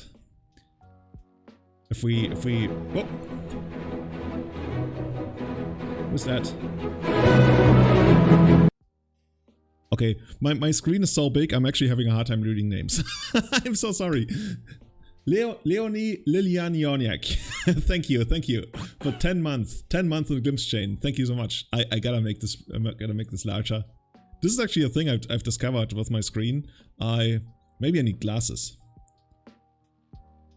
Who am I kidding? I do need glasses. I use the blue light glasses, and those actually help quite a bit. Staring at the screen, video, doing editing all day. Blue light glasses. Have you ever used they filter out the blue light that kind of strains your eyes? So it's like easier it's like more relaxing for you to look at the screen, or does it actually look just different? Doesn't strain your eyes as much. It doesn't look much different. It's a slight yellow tint, but not much at all. But mostly it's just good for your brain waves. Like you'll sleep better supposedly. What's if it you don't called? have all the blue glasses? light. Blue light, yeah, blue light glasses. Oh, they look like normal glasses. I thought this was like some super futuristic, put on my blue light glasses ham, and now I'm in the virtual reality. Now I'm flying. Yeah. Oh, let's see. So are we dead? No, I think the opponent messed up. I don't know how we could be. I think the opponent actually messed up. Would be. Messed up. Yeah, they're passing the turn. Okay, so now we need... Well, actually, now we just, like... Yeah, we killed them, like, so many ways. We have 2 ways, yeah. So we got a fetch off the top, right? Yeah, we're totally... Just run out the crabs first, yeah. Just gonna hit them with this. Maybe they were banking on us. Maybe they were banking on us not having the fetch, and they had a counter for the glimpse. And GG. Okay, this is gonna be interesting. I wonder, I wonder whether there's still gonna be Doomsday after sideboarding. Like, sideboarding into Doomsday seems like pretty bold against the crab deck. Against a mill deck, yeah. Fact checking on these statements. What fact checking? I think he's talking about the blue glasses, but I think in the end it doesn't even matter. Like, if you feel better using them, then they're already effective. And whether or not they actually do anything about your sleep, I do feel my eyes are less strained when I stare at a screen for because I've looked at a screen my whole life, but since using them, I noticeably feel better. But that's just me. Maybe it's a placebo thing. But placebo can have a powerful effects too. I was gonna say, even like if it still works, it works. As long as it's like not people like that. There's less placebo, and then there's people who knowingly like sell stuff that doesn't work. But yeah. So I wonder, whether we want to bring an instant mill like brain freeze. Oops. On the other I hand, don't hate brain freezes, especially on the reactive side, on the play side. Yeah, they also they even if they go for the Arclight Phoenix plan, they still need to cast like 3 spells, and then Brain Freeze is gonna be good. I mean, it might just kill us if we do that, but that's. I don't hate bringing in a 3rd extraction for being on the draw. Mm-hmm. It's still gonna be awkward against Doomsday, but I think if we get crabs down and they somehow can't remove the crabs, that's gonna be insane. So maybe we should just like take out a glimpse here. Don't take. But Doomsday makes you search your library, right? I bet. Target Wormholes 13 cards, that seems good. I don't know too much about the Phantasms actually, but on the other hand, they block the Phoenixes, that's so good. Let's take out one of the Maybe glimpses. take out one. Yeah, one of the glimpses. So I think overall we're down to like, one glimpse. Yeah, but I think it's not the best card here. Maybe even Bitter Blossom needs to go, but it's so hard. Like this is basically why sideboarding is so hard against this kind of deck, because you're basically sideboarding against both strategies. So you can either go really bold and say, okay, I'm just gonna target this strategy, or you can try to, you know, cover your bases to like 70%, and it's really about experience to know what you want to go for. What I like here is that we have the crab, and the crab is going to make their Doomsdays really awkward, so we can try to like always have a fetch land open for the crab. And like I would probably just turn one ponder and hold up the crab for turn 2. Turn one ponder, hold up the crab, and then on turn 2 run out the crab and the fetch land. And not run it into days. I can see. Oh, I guess we would still kind of run it into days unless we get the fetch. Okay, I think that we could do that. We take out Remora on the draw. We might, but I don't hate keeping it. It's a good card to draw later in the game too. Like if we draw it like turn 4, turn 5, and we have nothing else going, it's still pretty decent, depending. Okay, so there's Remora. So why don't we just like cast Remora next turn? Sounds good. Oh. Yeah, I like that. I like playing the Hedron Trap around Days next turn, just because it's so good against the Doomsday plan. Let's actually try that.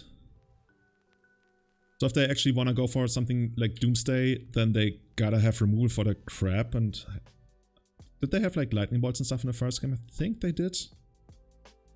I'm not sure they're gonna have them post-board. I guess they need, if they really want to. I mean, I'm still not convinced they're actually gonna go for the Doomsday plan though. I don't think I think they'd probably side out of it. Yeah. That seemed pretty ballsy. The opponent didn't shuffle. Okay, this feels like an end of turn bold, but there's only so much we can really do about that. But I guess, you know, we can still wait, but at this point it's already getting a little. I think on this turn we have to make Remora and then crab. We can play Remora and then crab. We basically have to make a call now. Are we playing against Doomsday or are we not playing against Doomsday? Because if we are playing against Doomsday, we run out Polluted Delta and Hedron Crab and hope they don't have bold Doomsday kill. If we are not playing against Doomsday, we do as you suggested, Mystic Remora, Hedron Crab, pass. And at this point, I would consider how much time did they actually take to sideboard.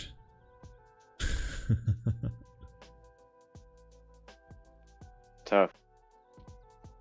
I think I would just like say, I mean, it's more likely that this is the better play, like Mystic Remora into Crab, because for them to kill us with Doomsday next turn, they need more moving pieces. They need a removal spell on the Hedron Crab. And they need to kill with Doomsday, which is like doable. But it's pretty far-fetched. It's pretty long shot. Yeah, and also we could draw into an Archive Trap if they Doomsday of the Mystic Remora. True. Guess I should have played the land first though. With crabs I'm always so hesitant to play lands, but now if they daze it, I'd rather have them daze the crab than the Remora, because then we would draw a card of the Remora. They went Force Flusterstorm. I think at this point we just run out the crab, right? Just for mana efficiency.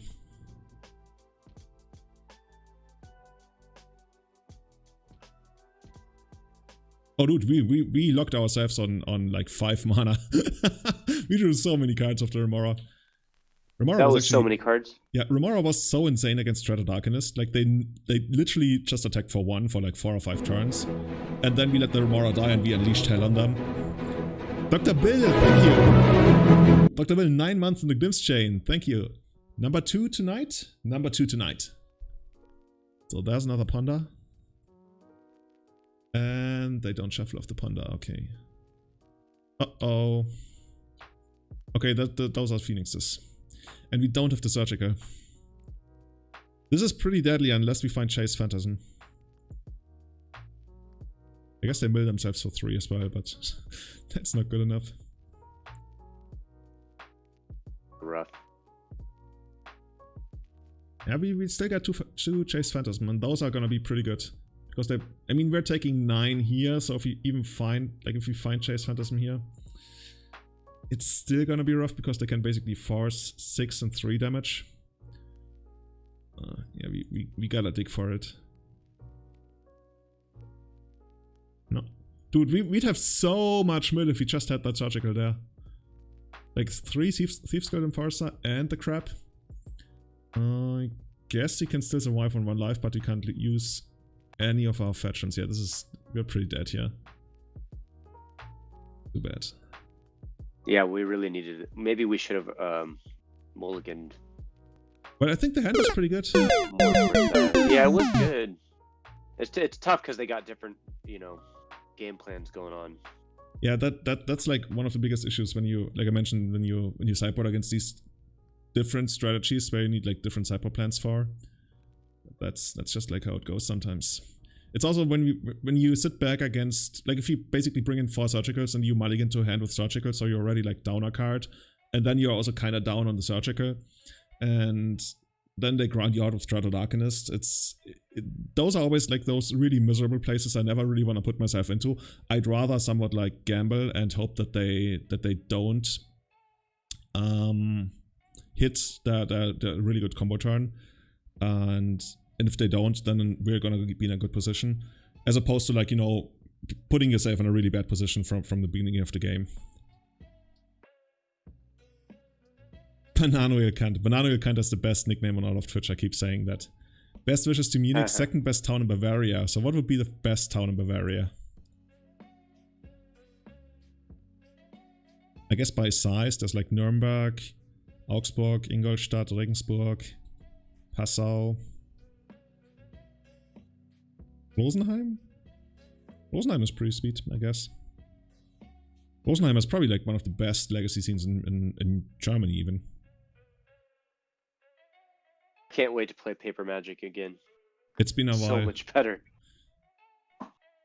This deck.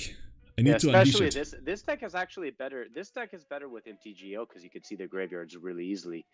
So I'm tempted. Like I'm curious how the in-person like Grand Prix are going to be with this deck. I might just go crazy.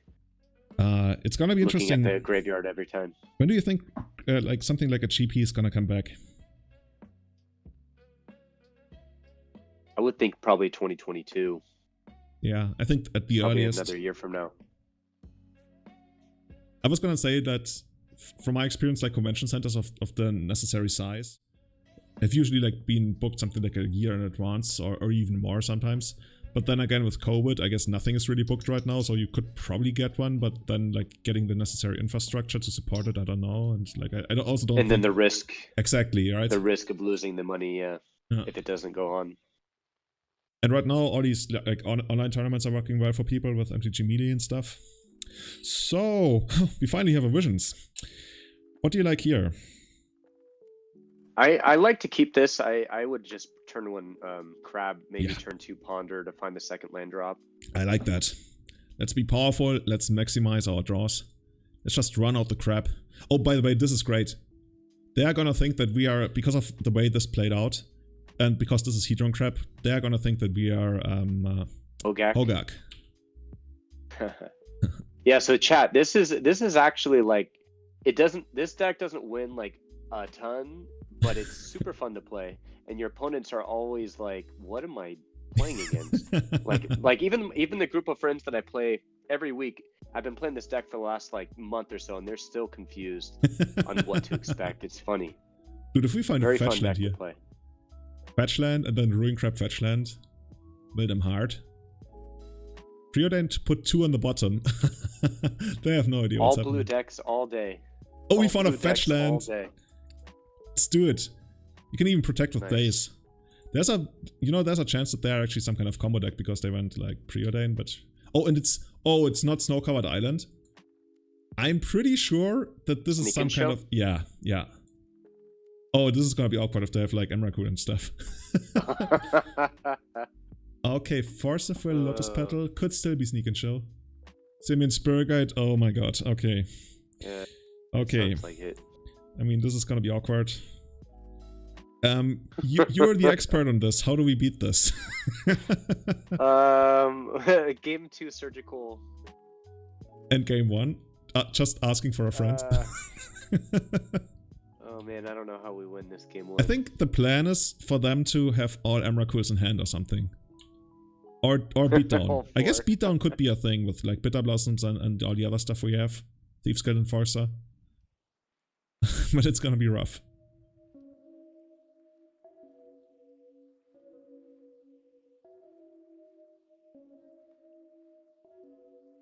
Can we actually exile something from their library? Not really, right? I wonder if we should run Stifle versus the Emrakul trigger.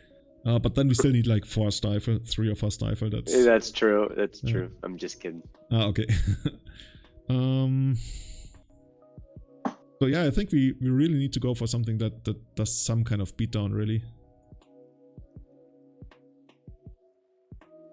Yeah, like all of this is nice, but I mean, can we just like go super crazy on the crabs? No, but it doesn't only shuffle the Emrakul back, it shuffles back everything. It's like, I think, oh, this is so bad. Unless we can remove them. I don't know if we even can win this game 1. Just trying to figure it out, but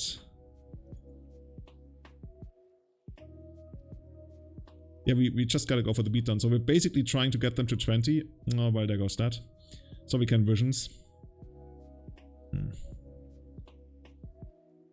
Guess you could have tried that if we had another fetch land, because then we could fetch and respawns. Yeah, but now everything goes back. And we start from the beginning. This is so awkward, man. And yeah, I think this is kind of like unwinnable game 1.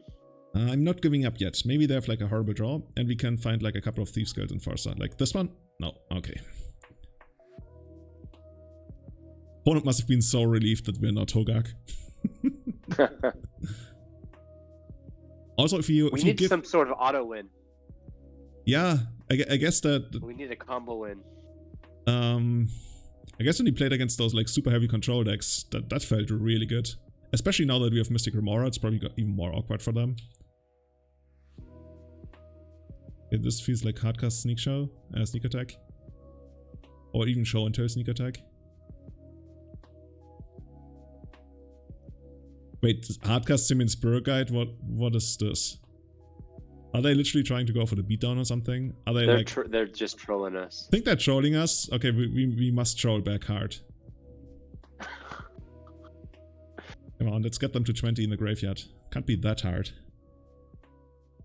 They're just gonna toy with us like a cat and a mouse.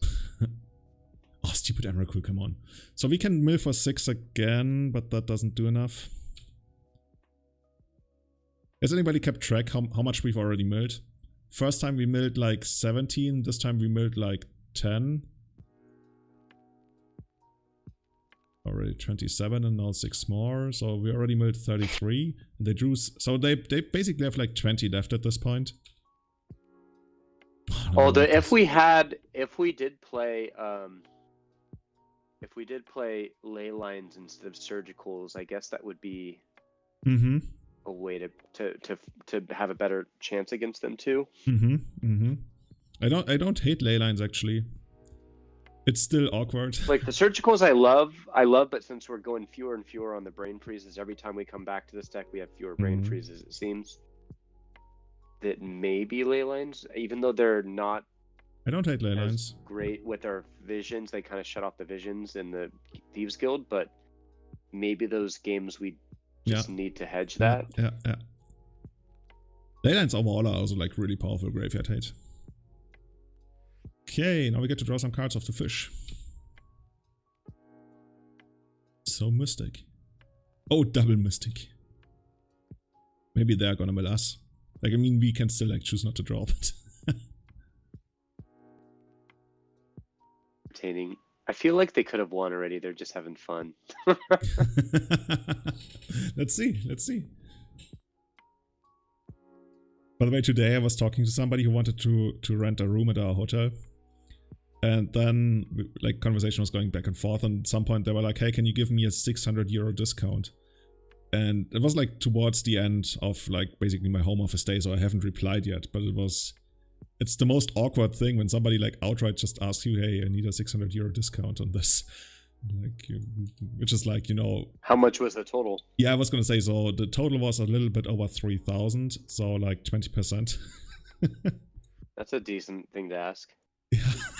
I mean, if like I'm not averse to giving people discounts or upgrades or anything. Like if there's like a good reason for me to do it. Like if you're, I don't know, what they call an influencer, or if you've done something for us in the past, or if you're, or the very best is if you're a returning guest, you get everything you want.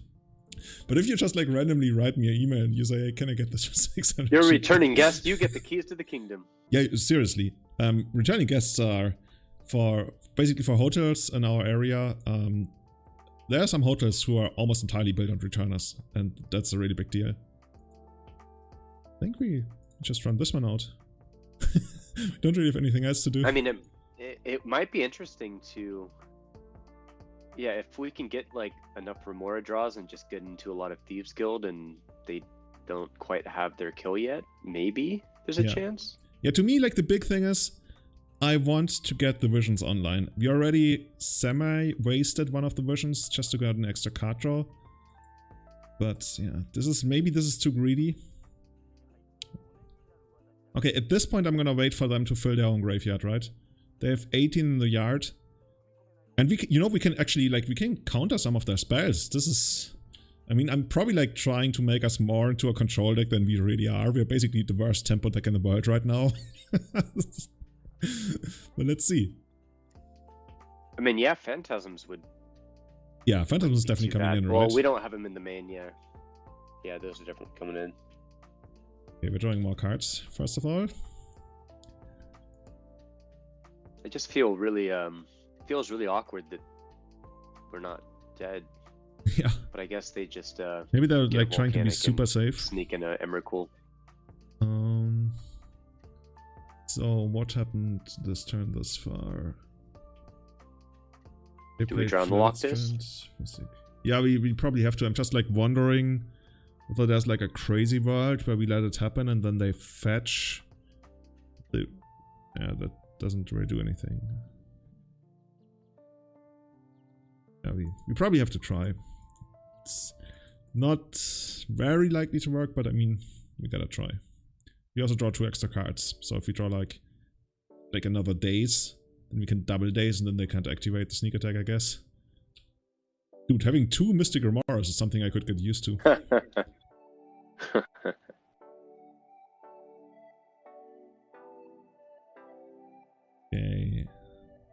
Let's see if we can find the second Daze. No second Daze. We might get to like a quadruple archive trap. That's oh true. No, wait, that wouldn't. I mean, that would come up with an Emrakul though. Yeah, true. If Archive Trap exiled, which flavor-wise would actually be really cool, then we could do a bunch of things. But like this, you know what? We're just gonna Archive Trap them for fun. I wanna say. Huh. Oh, they got nothing. Wait, what? They just wanted to resolve this. They got nothing. How many Grizzlebrands are in the yard? 1, 2. There's 2 Grizzlebrands in the yard, and apparently no Emrakul in hand. Okay, this is really weird. Everything's weird. So we could pay 3, and I guess that's... They're on 19. It's so close. I think we just pay 3, right? We don't really have anything else to do with our mana.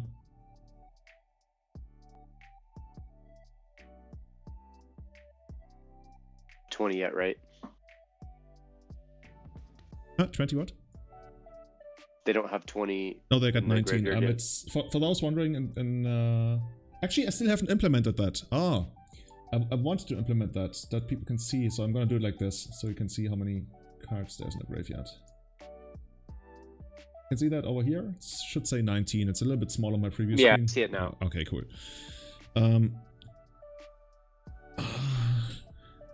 So we could like run this one out. Bitter Blossom is something we definitely want, yeah. I'm just wondering whether we can afford to mill them for 3 more to... But then again... I mean, we could also mill us. We don't have to mill them for 6. But then if we crack the fetch land, then we are definitely guaranteed to mill them for 3 more. And that's a little scary. I like that the Grizzlebrand's on the graveyard. You could even sack Mystic Remora to Emrakul if it happens. So maybe, you know... Was there anywhere where we go like... Archive Trap, Archive Trap, Archive Trap, and then make them draw a card at instant speed? Is there anything in our deck that makes the opponent draw cards? I don't think so, because we took out the Cephalid. Cephalid Colosseum? Oh yeah, that would... I mean, Yeah. it doesn't really come up that was very... the only thing. Yeah. It doesn't really come up very often that you can like triple Archive Trap anyway. But that would be a way to do it. Mystic? No, we can't make that work on the other one. And Vision's also like, draw a card, okay. Wizards made all of these cards like what we call child-proof, so you can't accidentally target your opponent with good effects. I think we just like do this. And then we should probably target ourselves actually. Come on. Who's target player? Yeah, let's target ourselves. It's scary. I really don't want them to hit an Emrakul. Oh, fuck it. Okay, but now we can actually still in response cast Visions. And we should probably fetch first, so we don't draw some of our extra islands. But He's probably laughing right now. Yeah, we're playing the most technical game in the universe to go from 1% to 2%. This is the challenge of the day. Yeah. We might even time out against them. If we could pull off a win, that would... Yeah, maybe if this goes too long, maybe we should just... Oh, and I fucked it up. We have more time. I wanted to cast Visions of Beyond in response and I didn't. This is so bad. But we're gonna get Bitter Blossom down now. And now we can do this. Do you think we should just have more time in future post-board games? I think it's pretty straightforward after sideboarding. I still haven't given up. I want to win on beatdown. Yeah, if they never draw a target, the sneak attack. I wish the crabs could actually attack for some damage. I mean, they only have 4 cards in hand. They need a power. Maybe all their hand is like crap. So how much do we need to pay now? 1, 2, 3, 4, 5. I don't hate paying 5 because we really don't have anything else going on. Yeah. I mean, we could hardcast Archive Trap. And it wouldn't be bad just to... I think we probably start hardcasting it next turn because I don't really want to tap out for everything, I feel. This is really interesting. I mean, at some point we make so many tokens that even if they have like an Emrakul, we can survive that swing. We just like sacrifice tokens and block with 1 token. I think here we need... Oh, finally! Thieves Guild, Mrs. Thieves Guild is in the house, but Prismatic Vista... I guess it's still worth it. Yeah. The library... Oh. But they would trade with the Simian. That's true, but at least that's... I mean, it's our game plan, right? Yeah. Our game plan is to trade our best creature versus their worst creature.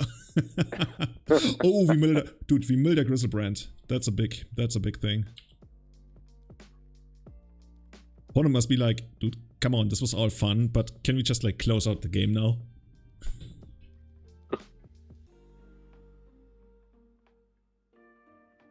And like you mentioned, if those had like 1 power, I guess this one could attack. This one couldn't even attack. Uh-oh. Okay, now we get to draw more cards. We need Coat of Arms. Coat of Arms for crabs. Okay, now we should fetch because the card on top we don't want. There's one island left that we can get, and I think we just hit them for 6 and hope to hit like a bunch more Grizzlebrands. Yeah, we had another Grizzlebrand. Oh, we hit 3 Grizzlebrands, but they also found stupid fucking Emrakul. I can't believe it. Come on. Okay, here goes. Is this entertaining, chat? Yeah, guys. Or is this? Are you not entertained? Entertaining? So is there like a world where we The taste little this? engine that could. Is like Thomas the Tank Engine popular in the US? He was, at least. Maybe he still is with the little kids. He's, but I remember, yeah, he was pretty big. He's so scary. I've only watched that episode where basically somebody commits a crime, so they wall him in and let him die behind the wall of I guess starvation. And I guess to the kids that's funny. Sad. But and the worst part is they actually leave dark. Yeah, that's super dark. And they leave enough room at the top so you can still see outside. So like the guy is like a tank, like it's like a train thing. And yeah, they just leave enough room. I will give you just enough hope to not take your own life. Yeah, and just like enough hope. The mayor of the town even comes and they celebrate together that they are killing this guy. It's so fucked up, man. Okay, now we got a couple of things we can do. We can hit them really hard with the archive traps. We can double daze this. There's so much going on here. I don't hate like hitting them with the archive trap because one of our outs is that they just lose all of their Grizzlebrands. Okay, there's no Grizzlebrand in there. Maybe. Dude, we are getting dangerously close to milling ourselves, by the way. Huh. Oh, we have 10 cards left. 22. Or 22, yeah. Let's see. This is so funny. Okay, so we gotta let this resolve. We can actually like mill them down to almost 0 here, but it doesn't do anything. This is where the couple of Surgical's main deck that I was thinking of back would have been good. We are so in control of this. We just like our cards aren't really suited for this. Oh, I should have. Our deck is the arch. Yeah. But let's see. They're gonna shuffle on this. Hopefully. I mean, if they find Emrakul, we couldn't really do anything about it anyway. They did not shuffle. Uh-oh. Red mana. Hit us. Okay, Emrakul we couldn't beat anyway. Wait, that's it? Okay, so how do we do it? We wait for the end of... Oh god, okay, there's a couple of things happening here now. We don't want this, we don't want this, we don't want this, we don't want this. And then we can probably get rid of a couple of lands. And then we just block. And then we wait for the end of turn trigger. And after the end of turn trigger, we archive trap and hope to hit a bunch of Grizzlebrands. Yeah, if Vision says target player draws like it's supposed to, right? Then we would have actually won this game. Then we could have actually played that way, but yeah. Because we had the triple trap, yeah. Yeah, we could have easily set up triple trap into like double visions and stuff. Okay. Dude, we've milled about like 2 EDH decks. We've doubled their deck. Oh, and there's another one. Okay. I mean, we now have 2 Bitter Blossoms. That's also like nothing to sneeze at. I guess at this point, the quest for more Bitter Blossoms and more Thieves Guild Enforcers. Definitely not more crabs. I guess one of the crabs is actually pretty nice because it blocks the Stupid Simian Spirit Guide. Oh god. Oh, we got everything. How about another one of those? I mean, how far are we off from a natural 20? Because we have like triple visions. Oh, because our graveyard. Oh, we already have 25 in the graveyard. Oh, those were live all the time. Those were live all the time, you're right. So, yeah. So I keep thinking it's like the opponent, but we have 20 in the grave. We have 25 in the graveyard.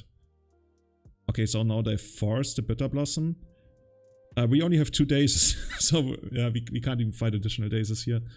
They force, pitch, days, I guess that is. Yeah, they days. Okay, at this point... Although we could make them daze, we could daze it to make them take 2 off the... Let's do that. Tomb. Let's do that.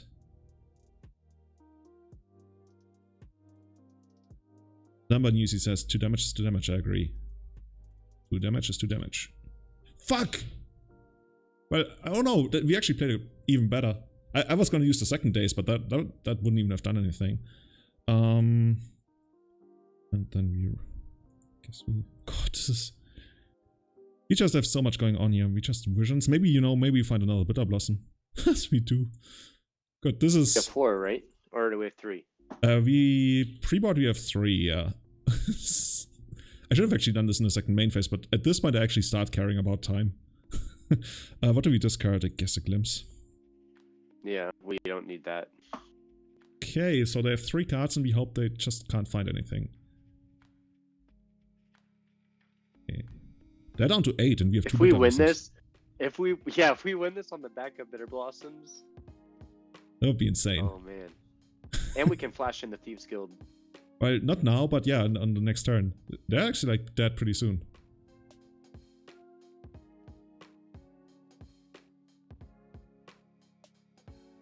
It is really nice, like, to have enough permanents to sacrifice to the Emrakul. We basically need them to fade this turn. Also, we should be careful.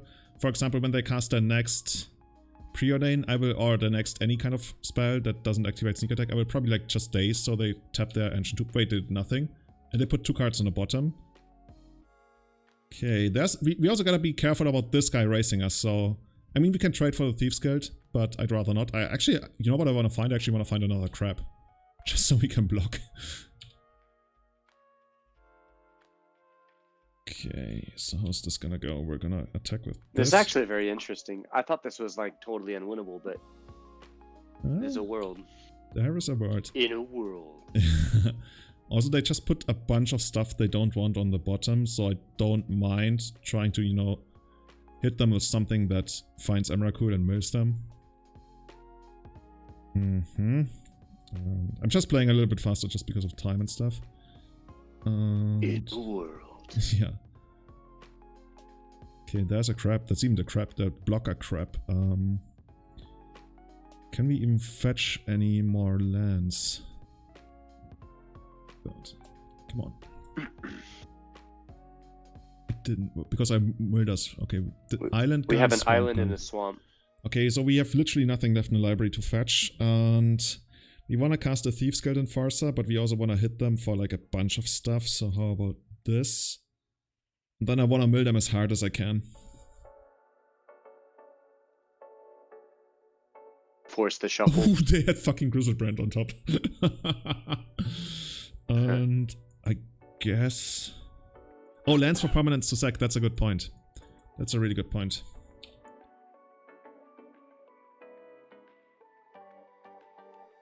Yeah, we just mill them for everything. Because right now their library is slightly more stacked because they put 4 cards on the bottom.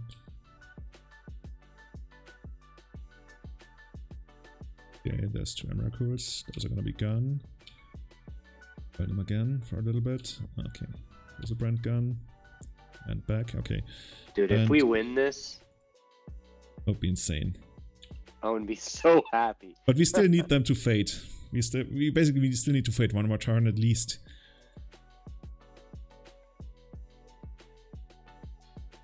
They play Flooded Strand, that's probably good for us.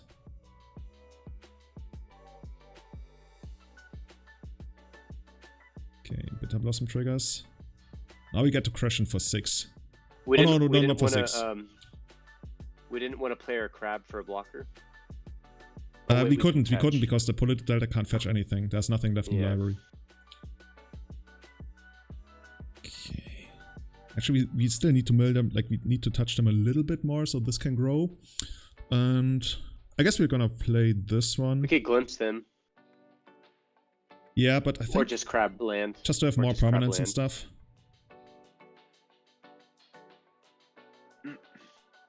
Oh, those are the child protection crabs. Oh, they had Emrakul on top. Actually, Emrakul would probably still beat. Like, Grizzlebrand is the little scary one. So this one, this one, this one. And Thieves Guild is like so-and-so, whether we can actually attack. Maybe I should have actually Brain Freeze first, but time is running out. Maybe Should we just swing for everything? Yeah, but then they eat this for free. But you know what? We're just gonna do it. And then we're gonna brain freeze, and it doesn't really make too much of a difference. Okay.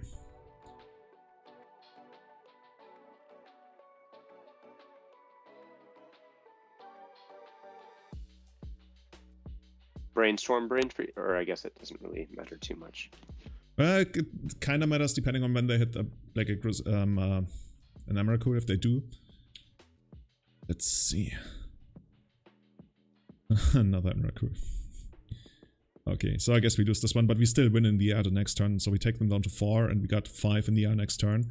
So even if they hit Emrakul, we can like sacrifice stuff, block with one of the Fairy Rogue tokens, and get them. So Grizzlebrand is the one that we care about, and we hope they just didn't hit Grizzlebrand here. And it's looking good. I mean, they could still have Grizzlebrand as a blocker, so it's not quite clear that we are in the clear, but it looks good. Thief Skull is also a good one. 1, 2, 3, 4, 5, everything. Yeah. In the air, like, you just don't care. Don't you think they would have sneak attacked the Grizzlebrand on their main? If they would have probably. I didn't really have time to think it through because there's also a world where they block. But yeah, we won. It looks like we won. It looks like we won. Right, I did not see that coming. Wow. You know what? I was so ready to give up. I was like, there's no way. There's no way.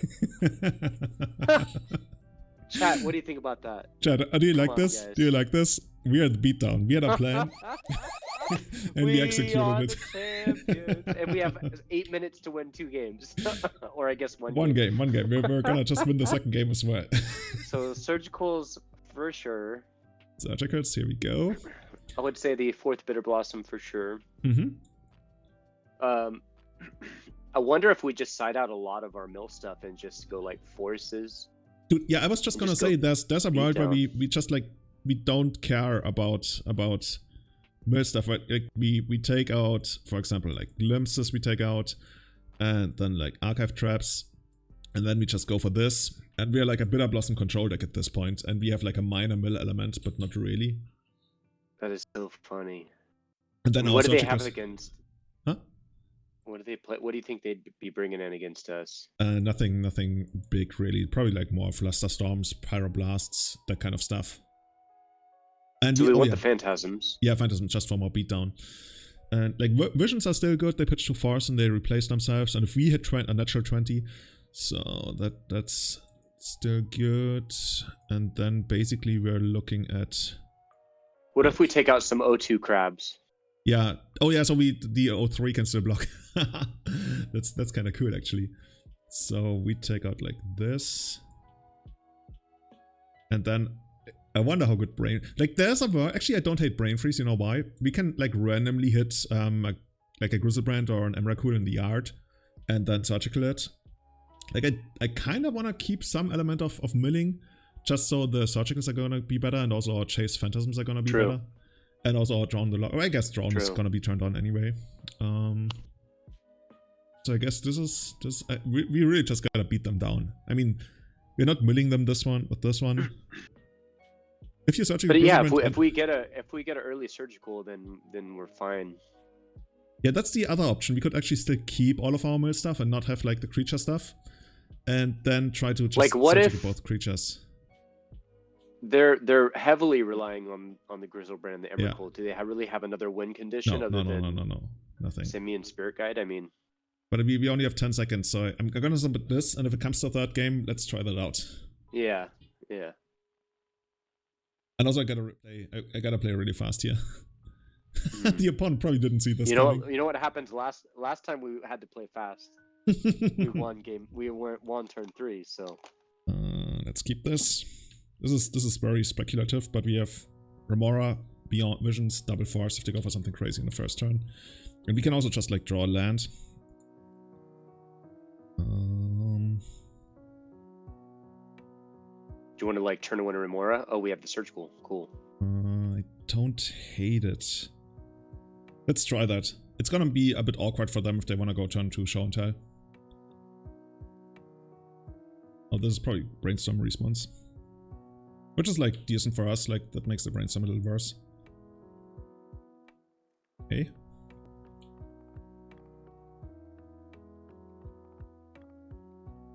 don't hate paying for Remora on the next turn.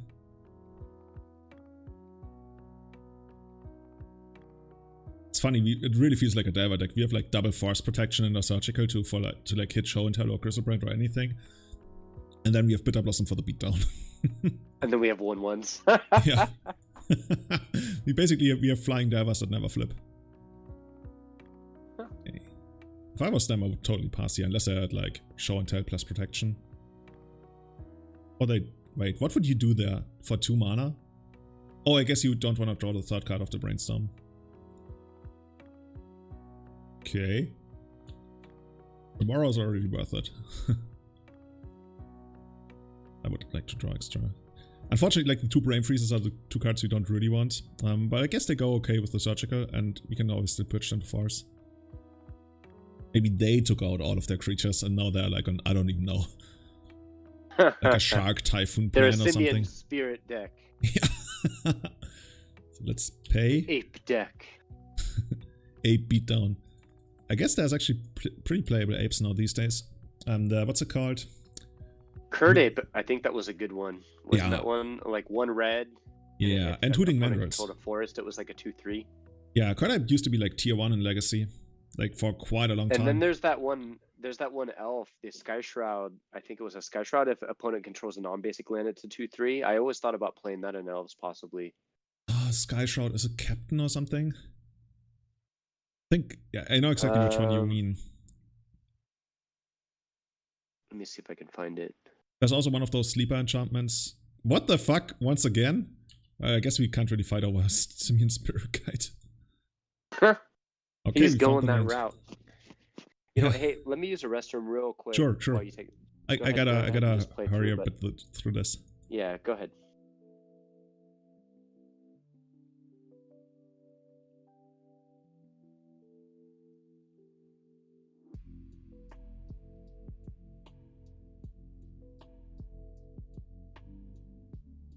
Kogla. But the only one I really know is, what's it called? Hooting Mandrills, that's the one. Hooting Mandrills is an ape, right? Sometimes they have like ape, monkey, or like different types, but I think Hooting Mandrills is probably the best. Well, our deck is telling us this is our plan and this is what we're gonna do.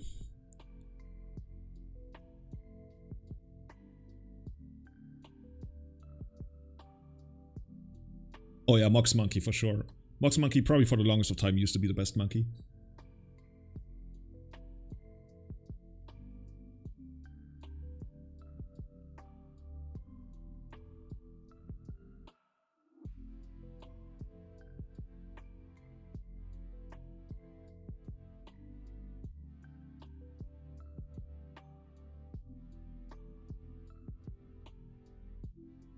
Alright, I'm back.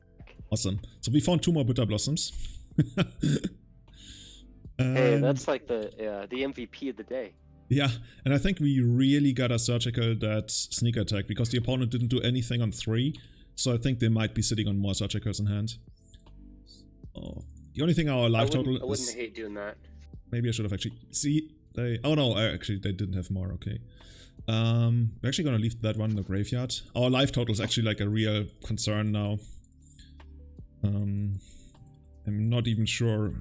By the way, I'm gonna take a screenshot here.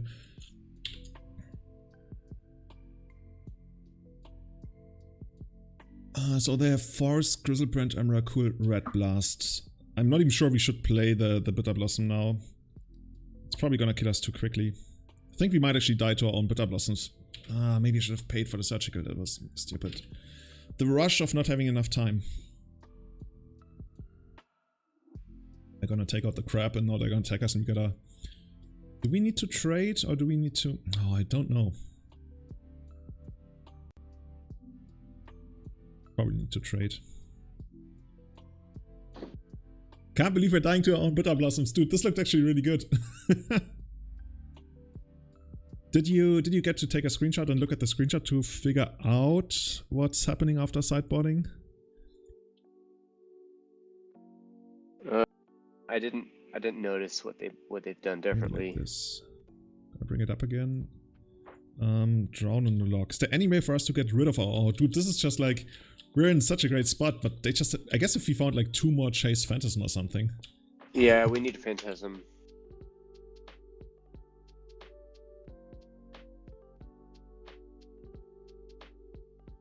Opponent is really just like sitting on air. Do we have life gain? I don't think we have.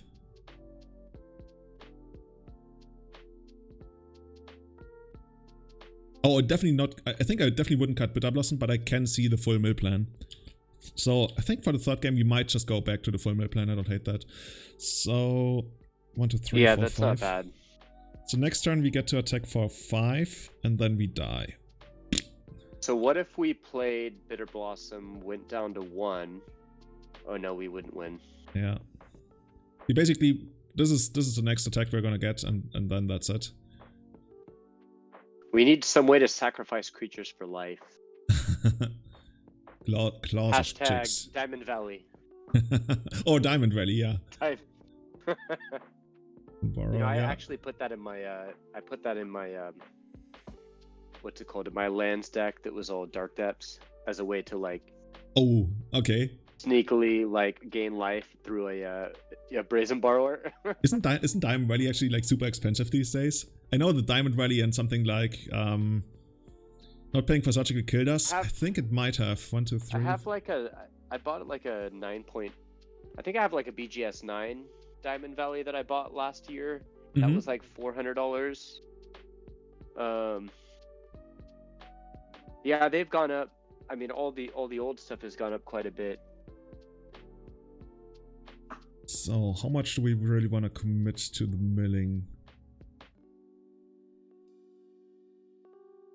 I could see like just... The thing is, we are not trying... So with this plan, we are not trying to mill them for 460. We are trying to flip over a couple of creatures and hit them with Surgical. And then Emrakul we can always beat with like Bitter Blossoms in the long run. So I think we just like need these. We don't necessarily need Archive Trap. I would think. Could be wrong though. I mean, the traps are always... I don't know, because they're fetching a lot. That's like a really quick way to flip over some stuff if we can get a surgical. The problem with the traps is though, we need the trap and the surgical on the same turn. We only get that, like, we need them on the same turn. With the traps we can run out, and then we can later on draw the surgical, and then we can like still hit a creature and stuff. That's like I don't like that. Yeah, the let's keep the archives out. Makes it so that we have more moving pieces. Then we'd still need to get rid of like 6 of them. Also, I guess you can still actually properly mill them if you just hit the Emrakul. I guess that's the initial idea anyway.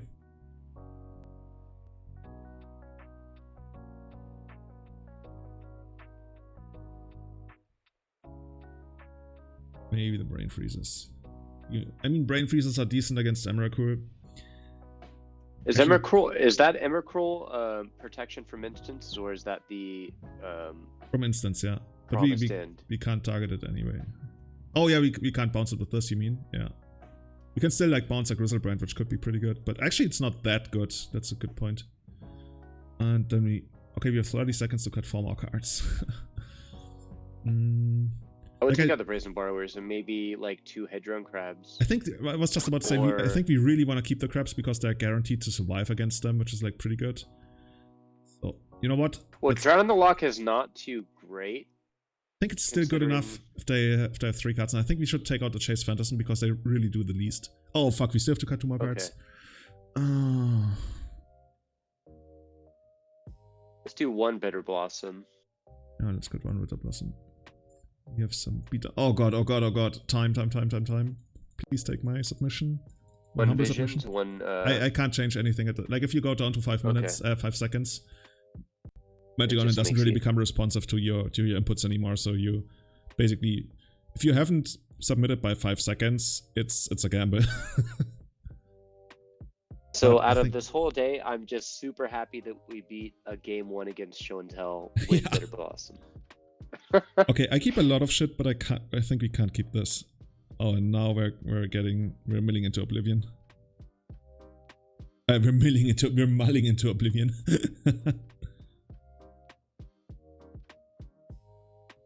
Oh yeah, but we're not planning to win the Show and Tell against Emrakul. I think Bertuzzi But to say, if your plan is to beat Show and Tell Emrakul, I think you can't beat that. You shouldn't mulligan. You shouldn't play to try to beat that, because you're just putting yourself in a really bad position that way. Okay.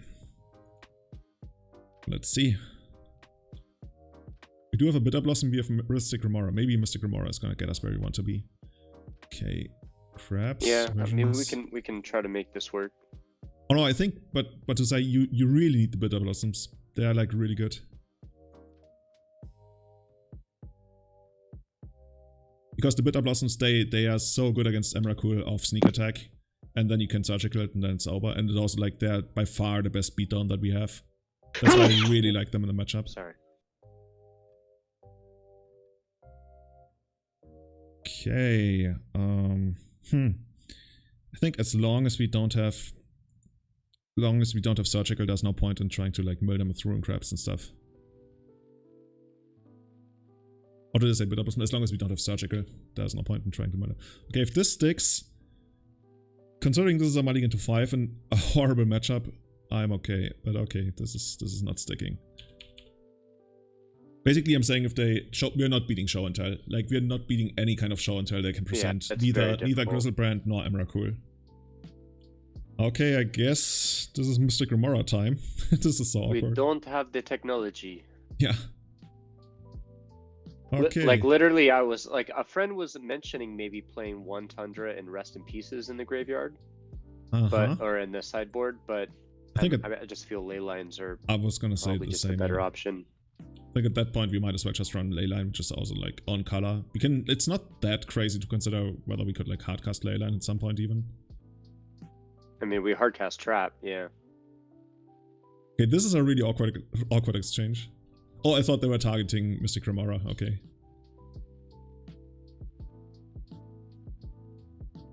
Okay, so basically the thing is, as soon as they show and tell, we have like no way to get rid of this thing. So yeah, I think we're gonna go to the 5th match now. But let's see. Is there any way we can get rid of this? Not really. I guess if you have like 7 Bitter Blossom tokens, that's not happening. Not a very kind day of matchups. Oh yeah, tell me about Arclight Phoenix and this. But we got some work done against Delver. But yeah, you know, maybe we're gonna randomly hit an Emrakul and then we extract them, and then we're gonna be happy about that. No. So what's your take so far on the Remoras? Do you think I like them? I like them work? Specifically against the Dreaded Arcanist. But I don't really want to play them too much turn 1. But I very much. Yeah, I don't think I would ever really want to play them turn 1 unless I know I'm playing against Storm. That's true. Even against Storm, I would probably. I guess against TS, against the Epic Storm, I would probably play them on the turn 1. On turn 1, I really like to play them after a Dreaded Arcanist comes down, and then the opponent's like, They're kind of just fiddling their thumbs. Yeah. Yeah. And we just sit there, make our land drops, and they're like, In a way, they remind me a little bit of Standstill, where nothing is happening and you just make your land drops. Dude, by the way, Tom, 42 trophies. I just keep looking at that. How is anybody else even trying? What's he playing? Well, he's mostly playing Rainbow Depth. Oh, that's that one. Yeah. We had him on the podcast. That's that one we played against Pokimoki, I think, last time or the time before. Yeah, that's Jeff White. Yeah. We also had him on the podcast. We haven't had Aurum on the podcast yet. Have you ever played against Hooglin? Not in paper. Online, I'm pretty sure I must have at some point, considering how long he and I have been playing Magic Online. I'm pretty sure I've played at some point. I remember when he was still playing a lot of Legacy, he was playing like Agrolome and stuff, those kinds of decks. But in paper now. Is there one? I've never played on MTGO, so I haven't played him. Is there one game that stands out as your favorite of all time? That like I've played, or matchup, or just like, yeah, any deck you've ever played, like your all-time favorite game? Oh, do you have one? That's tough, but you know what I can do? I can go to my website. You must construct because it's probably. I remember one game. I mean, I can't tell you for sure. I just remember special moments. I remember when I played at GP Strasbourg 2013, and I was playing the last round of day 1 for to make day 2, and I was playing Shardless Bug against some kind of control deck, and it was incredibly tight, and tons of people were watching at that moment, and we entered extra turns, and at that point I was basically mapping out all my 3 extra turns in my head, and I was like, wow, this is so deep. And then on the last extra turn, very first extra turn, I cast like 2 removal spells, Liliana minus, bounce here with Submerge, tap 2 Tarmogoyfs, Liliana dies to her own minus, make Tarmogoyfs bigger, attack for exactly lethal to 0, and everybody around us was clapping. And that was really cool. I'm just like looking at a couple of like tournaments that I've played in the past, but that was really something. But my all-time favorite game I've ever watched and been part of, kinda, like not really as a player, but as a supporter, if you want to say, is when Mark Koenig won against Joe Lossett in the finals of SCG Richmond 2014, because we were, at that point, we had been traveling the US East Coast for two weeks with our friends, like the 5 or 7 of us, actually. We picked up 2 Germans along the way, kinda. And that was just so cool when Mark won that finals. And also that game was one of the best Legacy games ever played. If you haven't watched that, everyone, look it up on YouTube. SCG Richmond 2014 finals, Mark Koenig against Joe Lossett. It was Death in Texas against Miracles, and it really had everything. You know, even stuff like Joe is trying to miracle his Terminus, and then in response, Mark wiles in oh god, another graveyard deck. What's happening here? And then in response, Mark wiles in Thalia, so Joe couldn't pay for it and everything. I think he might have that was just like the culmination of 2 weeks of awesome times with my friends, first time in the US, and yeah, I will never forget that. It was the last night in the States, and we made enough money at that tournament to afford the bus, I think Peter Pan bus line, or what's it called, back to New York, because the next morning our flight was back to Europe, and we didn't have enough money to like buy the tickets because all the credit cards were maxed out and we didn't have cash. Otherwise we would have needed to like borrow from like local friends and like PayPal them back later. And that was so cool because Mark won, Tomasz got top 8, Philip and I got 10th and 11th place. So we had like an insane showing. We called ourselves Team Euroswag, and Nicholas won the big modern side event and stuff. That was you couldn't have written it better almost. Anyway, and where was that? Huh? Where was that? Richmond, Virginia. Oh, cool. So what are they doing here? So there's a couple of different things they could be playing. Right, like my initial thought was, oh, by the way, these are also archive trap kind of turn. Yeah, it's either black red or it's some kind of like Ruby Storm even, but it could be black red. It actually is Ruby Storm, or I'm not even sure if it's Ruby Storm. Dude, I have no idea what's going on. Overmaster, that's a card I haven't seen in forever. I played that in Legacy a long time ago. Merchant of the Whale. Human Peasant, 3 mana, 2/3. You may discard a card if you do draw a card. Okay, so that's basically like bad. Discard a card, draw a card. And they have Relic of Progenitus in the main. Why would you have Relic of Progenitus in the main? Is this even a combo deck? Okay, if anyone in chat knows what this is, let us know. Do you have any idea? I have no clue. Me neither. Guess we can try this. Okay, I mean, in the first game, Mystic Remora isn't going to be that great, but we can eventually do something with it.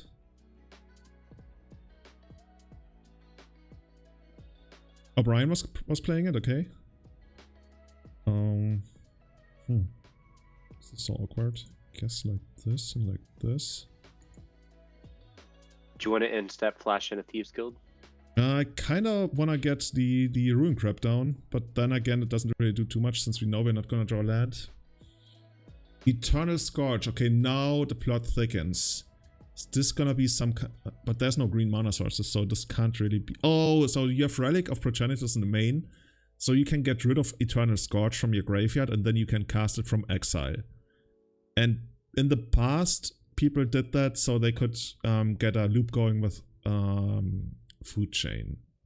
But I see white mana here, and I have no idea why you would do that. Jax, how does the combo work? And How are we gonna kill them? I think it makes more sense to flash in the Thief's Guild, you're right. Because we know that we're not gonna hit the land drop anyway. I like that they're playing the foil Theros lands. These ones over here? The Theros Beyond Death lands. I actually don't know which ones those are. Those are probably the Theros Those ones. are the Yeah. full arts, yeah. People called them energy cards, I think, when they released. The Pokemons. Pokemon energy cards. Yeah, the Pokemon. I like it when They do. look really cool. I bought a lot of them, and I'm hoping they like go up in value. But I bought like 200 of them. Oh wow! I'm sitting on them. I'm like, yeah. I'm thinking maybe that was a bad investment. I like it when they don't put like a giant text box that's just like super empty in here. Overall, I really like it when they preserve the original frame. But if they do something like this, I like it when they do it like this, because they at some point they made expeditions which had like gorgeous artwork, and then they just put a giant, almost empty text box in here, and I was like, people, please. Well, they should put like some flavor art that was like, yes, and it was a mountain.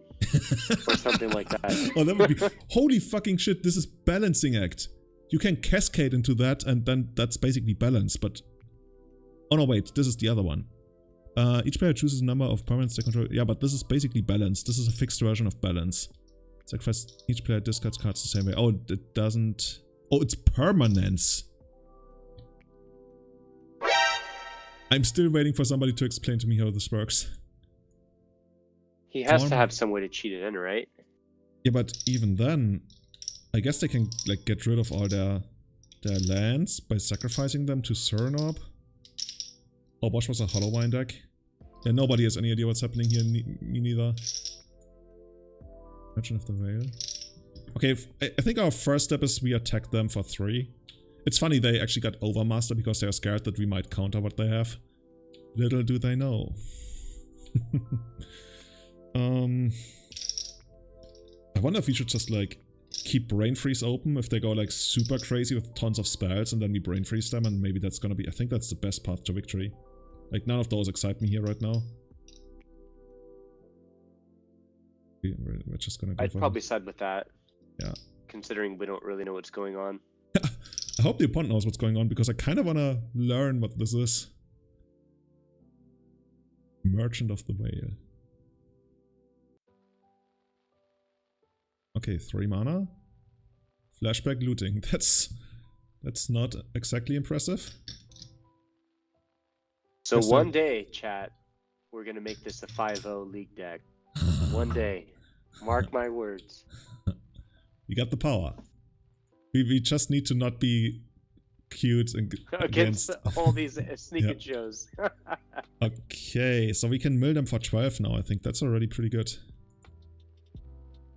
Especially since like they played those out, so we're gonna get better value of our Brain Freeze. In targets, sure. Also, they only have 1 Burning Wish left, so if you hit the last Burning Wish, and that's like their win con. Greater fucking Gargadon. Okay, now the plot thickens. So the idea is they suspend Greater Gargadon, and then they somehow sacrifice everything to Greater Gargadon, and they like Relic of Progenitors their Eternal Scourge into exile, and then they cast Balancing Act. We lose all of our permanents, and they use their floating mana to get a 3/3 down. We cracked the code. Interesting. That's a pretty interesting thing. That's like the German or the Enigma. You mean in the Second World War? Oh yeah, the Enigma. Cracked the code. I wonder whether there's anything else to it, because this can't really be it. That's like you do all of this to get a hill giant, a grey ogre into play. No, a hill giant. Let's see. At this point, like, do we just like limps them? I don't hate. What's mana assassin? Sacrifice any mana. But what's the LED? What's their LED in their game plan? The LED is so you can discard your hand, because what's it called? Balancing Act also makes us like discard down to 0 then. Okay then. But I think we just hit them for 10 here. Like, what else?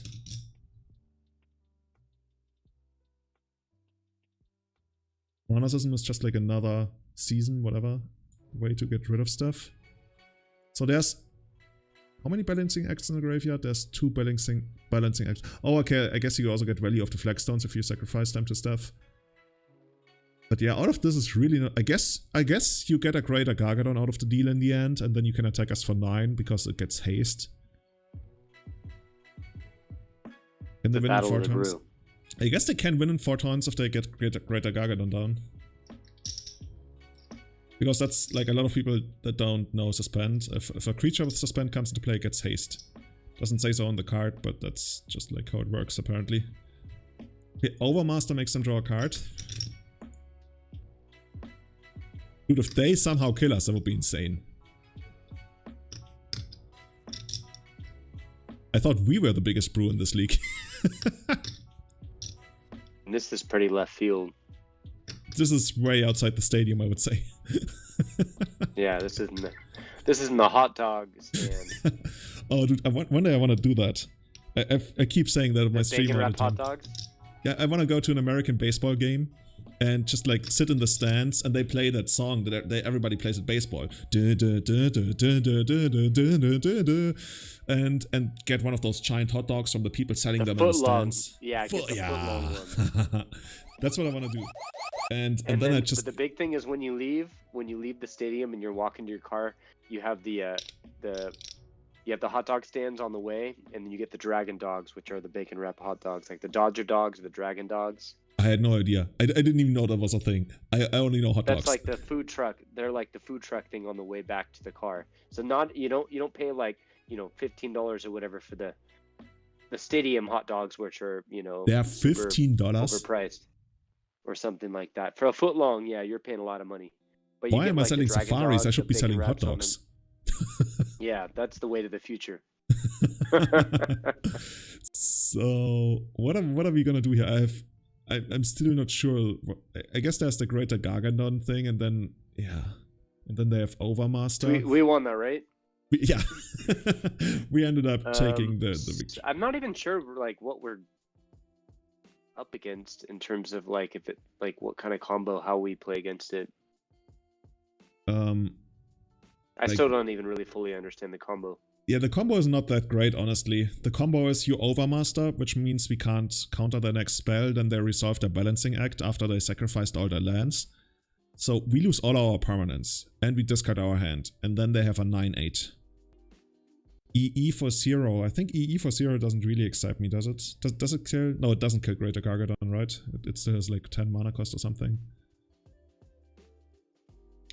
But if Greater Gargadon is really all they got, like that's not too exciting. So I can see like Force and then like taking out some of those because they're a little bit slow, but I don't know where we're going with this opponent.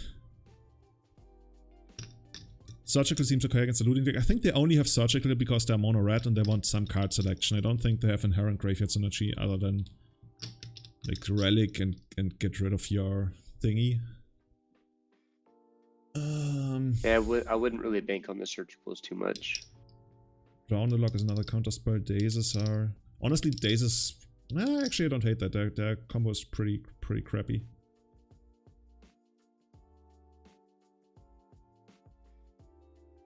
Yeah, let's try that. Maybe Brazen Borrowers are good enough, but I'm really not sure. Maybe Surgicals, I don't know. Battle of the Brews. So do you watch baseball? Because I've never watched baseball and I barely understand. Like I can't even pretend that I understand the rules. But well, I understand the rules a lot because I used to play. Okay, in that case, I don't enjoy watching it on TV. I feel like that's a sport just like hockey. Like ice hockey, you kind of have to be there. It's totally not the same. Yeah, going to a baseball game and eating peanuts and hot dogs, like you said, the foot long and all that craziness. That's a different experience than just watching on TV. And I don't know. Like sports, I like to watch on TV, like basketball, football. Those are really the main two I watch. But yeah, I feel like you have to be at a baseball game to really get it. Okay, Burning Wish. Guess we let that happen. Even if it's gonna get Overmaster, at least it's gonna make the combo turn a little bit more expensive. Wait, they got mana season. Okay. Honestly, I think I don't even want to archive trap here, just because I think we need the extra pitch to force in case we draw a second blue. Like, we could do that, but there's probably gonna be another chance to do it at some point. And if we draw like another blue card, then we're gonna have like double blue, and that feels pretty good. And it feels like their combo is pretty all in. Like, if they go for it and then like they have no permanence, so I kind of want to maximize our forces. I don't hate. Well, let's try your side of it. I would side on just trapping and then hoping to draw a blue card, but you know, we might draw a blue card we actually really. I mean, want. if we draw a blue card here and we have used the archive trap, then nothing changes. Then we still have only one force up. You know what I mean? Mm-hmm. Let's try that.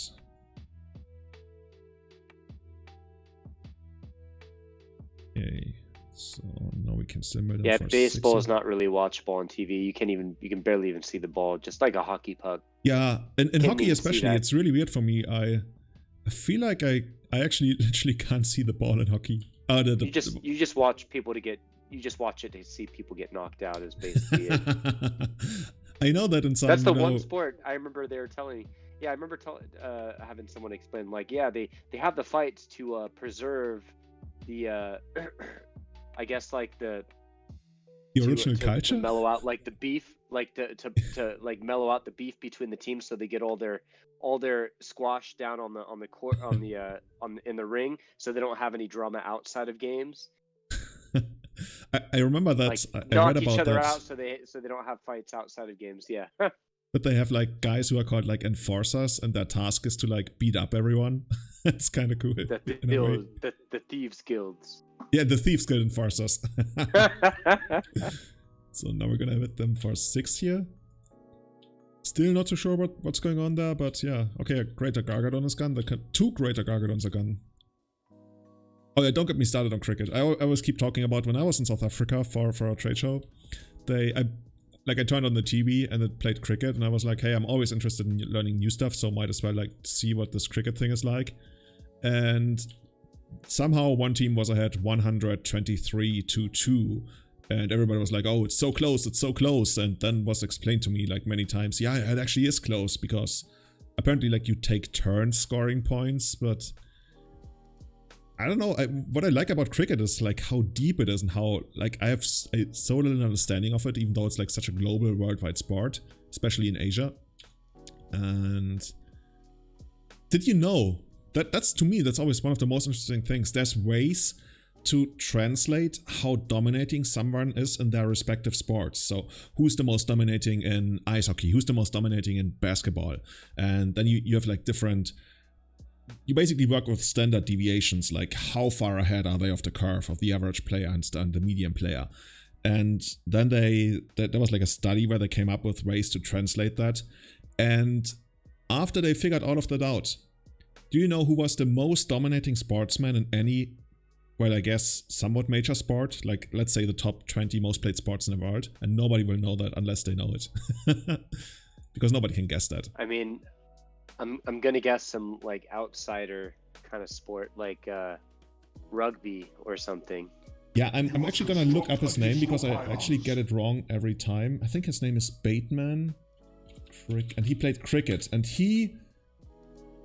is it Bateman? Okay, cricket most dominating sportsman.